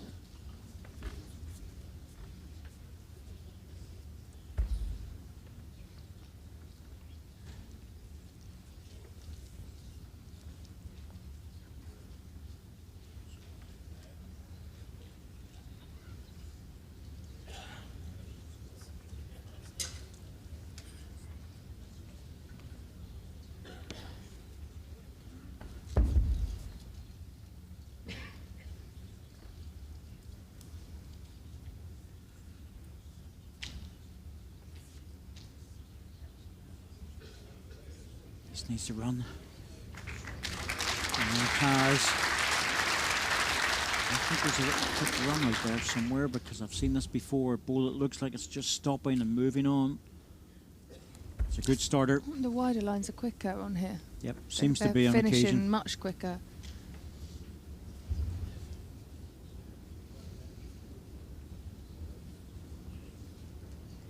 Very close, just drifting past on the weight. That's the Well target for Julie.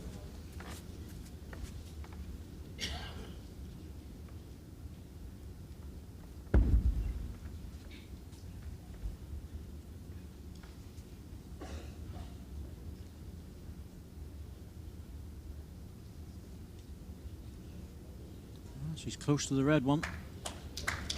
Oh, that's a good goal. Yeah. 2 green. And it's well covered. That was her target and she made it. So.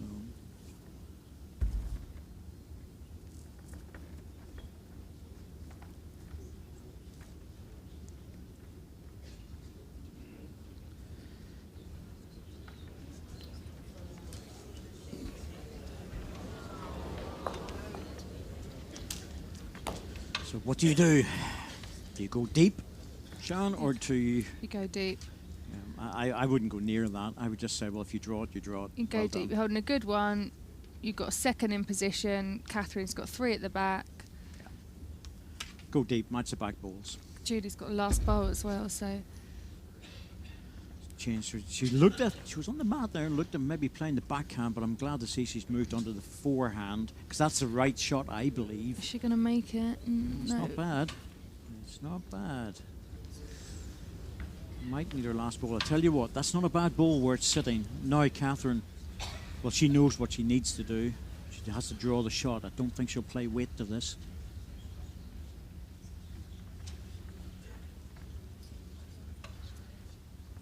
You know, the second shot's almost locked in with her two red ones. So, draw the shot. That's the key to it.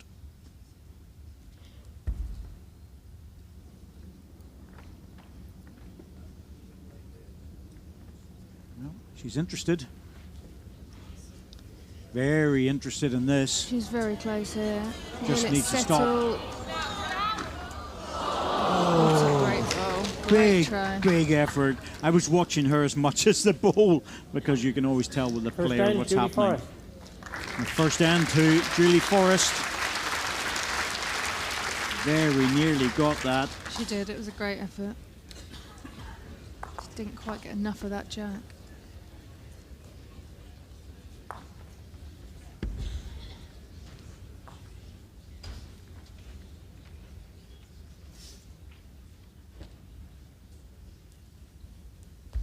Well, Katherine's given the jack away to Julie. Thought she might. She'll want that last ball.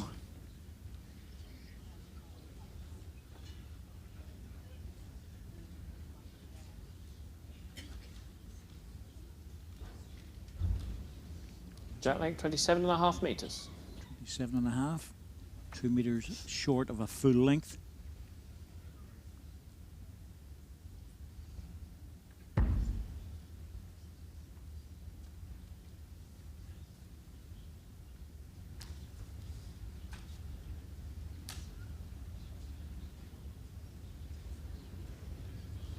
Oh, she's played one here. Hoping for that again. The last 3 ends, that first ball has been very, very good. Yeah.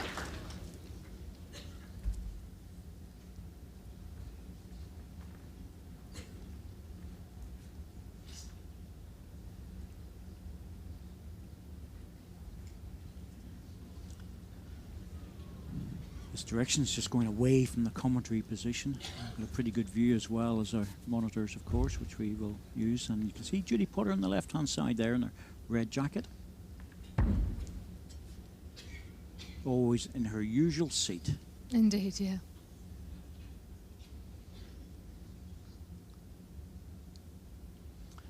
Julie's looking for cover again, trying to reach the red ball, but just too much this time. And, well, I understand why, but I think on this occasion she needs to get close to the jack. She needs a better ball.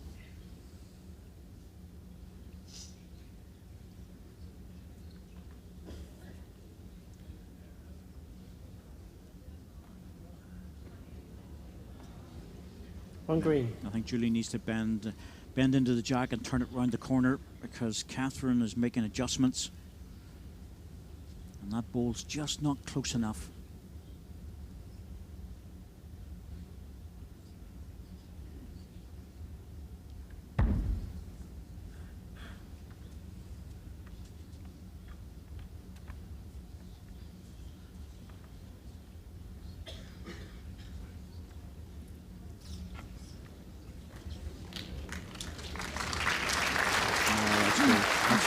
It's just slightly under the jack. Yeah, what she needed. If it dropped back, it would have been even better. Katherine might be tempted to go with this. Yes, she is. Very tight. Looks narrow. Very is she tight. holding? No. No. Well, the two balls can disappear. But Julie's got the back ball position. So I think I'd be inclined to think about this on the forehand to reach the back red one.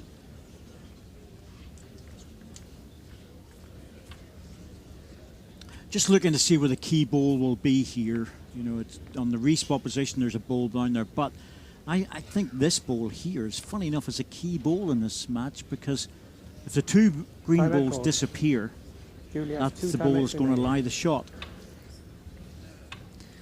I think the jack could bounce around if she gets a jack clean onto the the back green bowl, that could bounce around. Well, if you're not sure what to do, play to one of the respots and make sure that that's secure. She'll be driving on the backhand, more than likely. So you go to the left side. Depends who's covering the respot at the moment.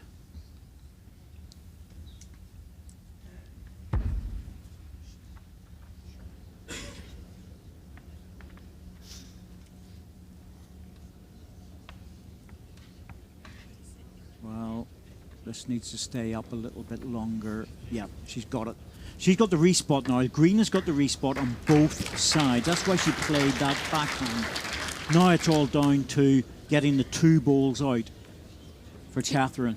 Julie's played a really good end of bowls there. Well, tactically, it's as good as she could have played it. Absolutely. Yeah. But if I was Katherine, I'd be playing this on the forehand now, because that's where you get the 2 green balls. The jack is no good to her unless she's very lucky.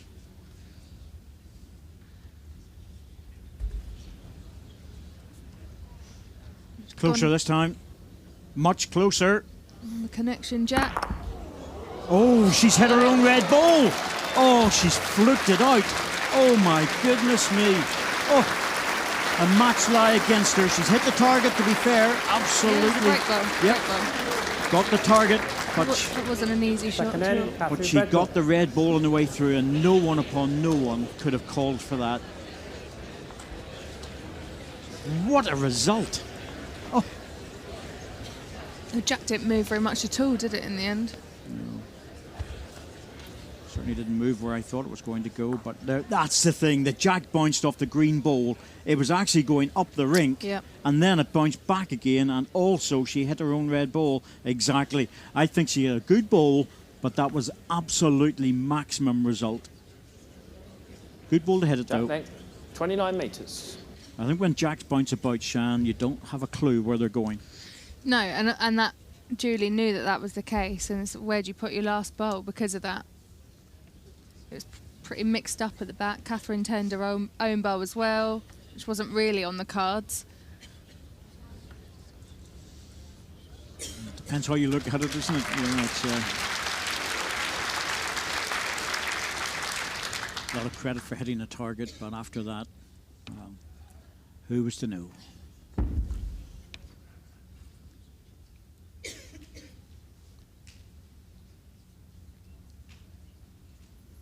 Now Julie's had this match taken away from her with 1 ball. How can she respond? Gently, gently. She's responded very well. Katherine's in a very good position though, just behind the jack. 1 green. The gap is 1.5 inches.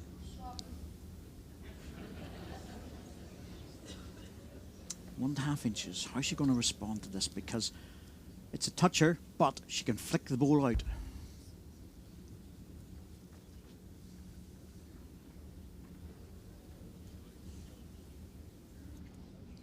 What tension. This is wonderful stuff. Like if I was Julie, I wouldn't go anywhere near that. We're going deep out of the way. I'm surprised Katherine played that. Well, the rules change here for the 3rd end of the tie-break. A player can nominate to kill the end. You can nominate as often as you wish, but you're only allowed to kill it once, and the balls are taken back and played in the same direction again. What is she doing with this? You do not want to be near this. Oh no. No, Julie. That is not what you do against Katherine Rednall. You don't double up the target. Shan, that was a single ball target, and now, well... Yeah, couldn't have finished worse. I mean, presumably she was trying to sit on the red bowl and lock it in, but... I wouldn't have gone near it. It's a little bit risky. Yeah, I wouldn't have gone near it. And Katherine's got a lovely... it's a lovely guide now. Yep, she has. She's too good a driver. That's the problem, Katherine. Too accurate. Oh, she got away with it there. Julie got away with it because it was actually that second shot that she hit and nearly took the other one out. Yeah, I think Katherine was half a bowl under from getting maximum there, getting both bowls.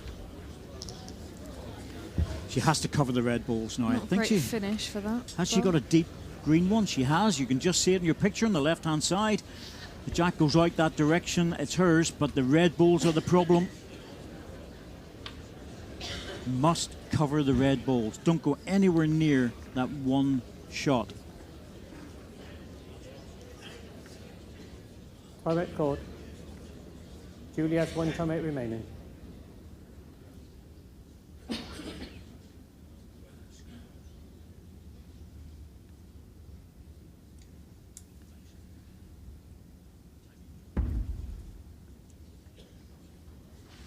Well,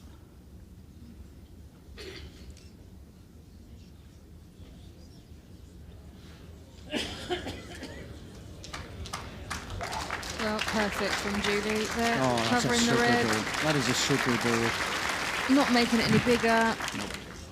No, that's a great ball, it really is. 1 timeout, yes. Well, Katherine's got one ball, the defending champion, and you can see the blow of the cheeks here. She knows what she has to do. She has to touch the shot ball, move the jack.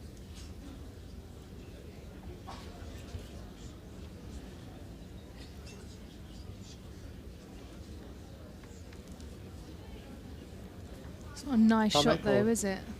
You're not walking down to the mat thinking, oh great. Yeah, it's just the way it looks, you know. What she's really looking for here is the jack into sort of roughly this position. It's angled to go there, Shan, but it could go and just lock on it. You know, she has to touch it. She's no choice. It has to be played with a couple of yards of weight and hope that she gets the right connection.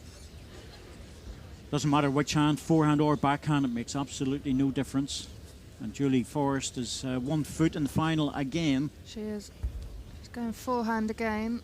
She likes it. Oh, she's interested in this. Very interested. She's got it. No, the green ball's at the back. Julie Forrest has won the match and she's through. She's taken out the defending champion. They'll be shaking hands. It's a great strike from Katherine. I'm just waiting to see what they're looking at here, but I think it is. I think it's a confident Julie Forrest. Just waiting for the opposition to come up, and that's the right thing to do. Good end in the back for Julie Forrest. Katherine congratulates her, says all the very best. The defending champion makes it.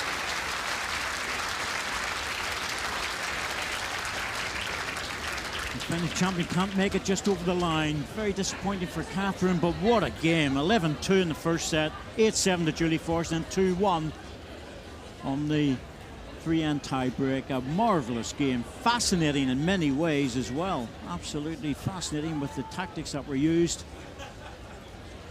And Katherine Rednall just couldn't defend the title against the very consistent Julie Forrest.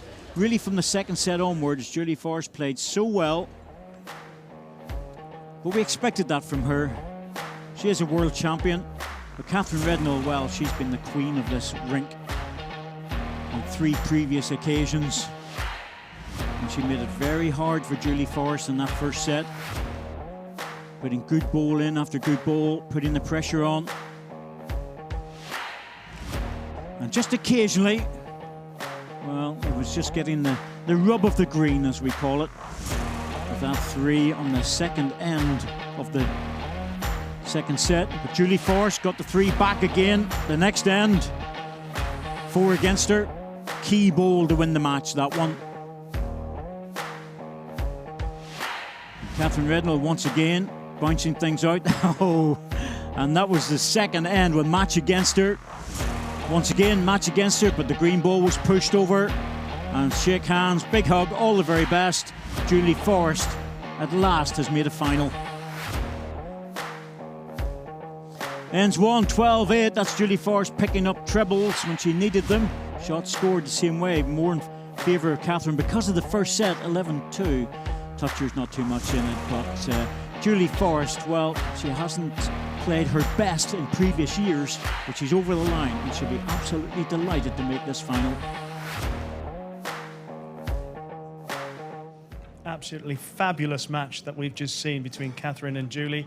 Katherine, I'll come to you first of all. Very good, obviously, in the first, and very good through the match.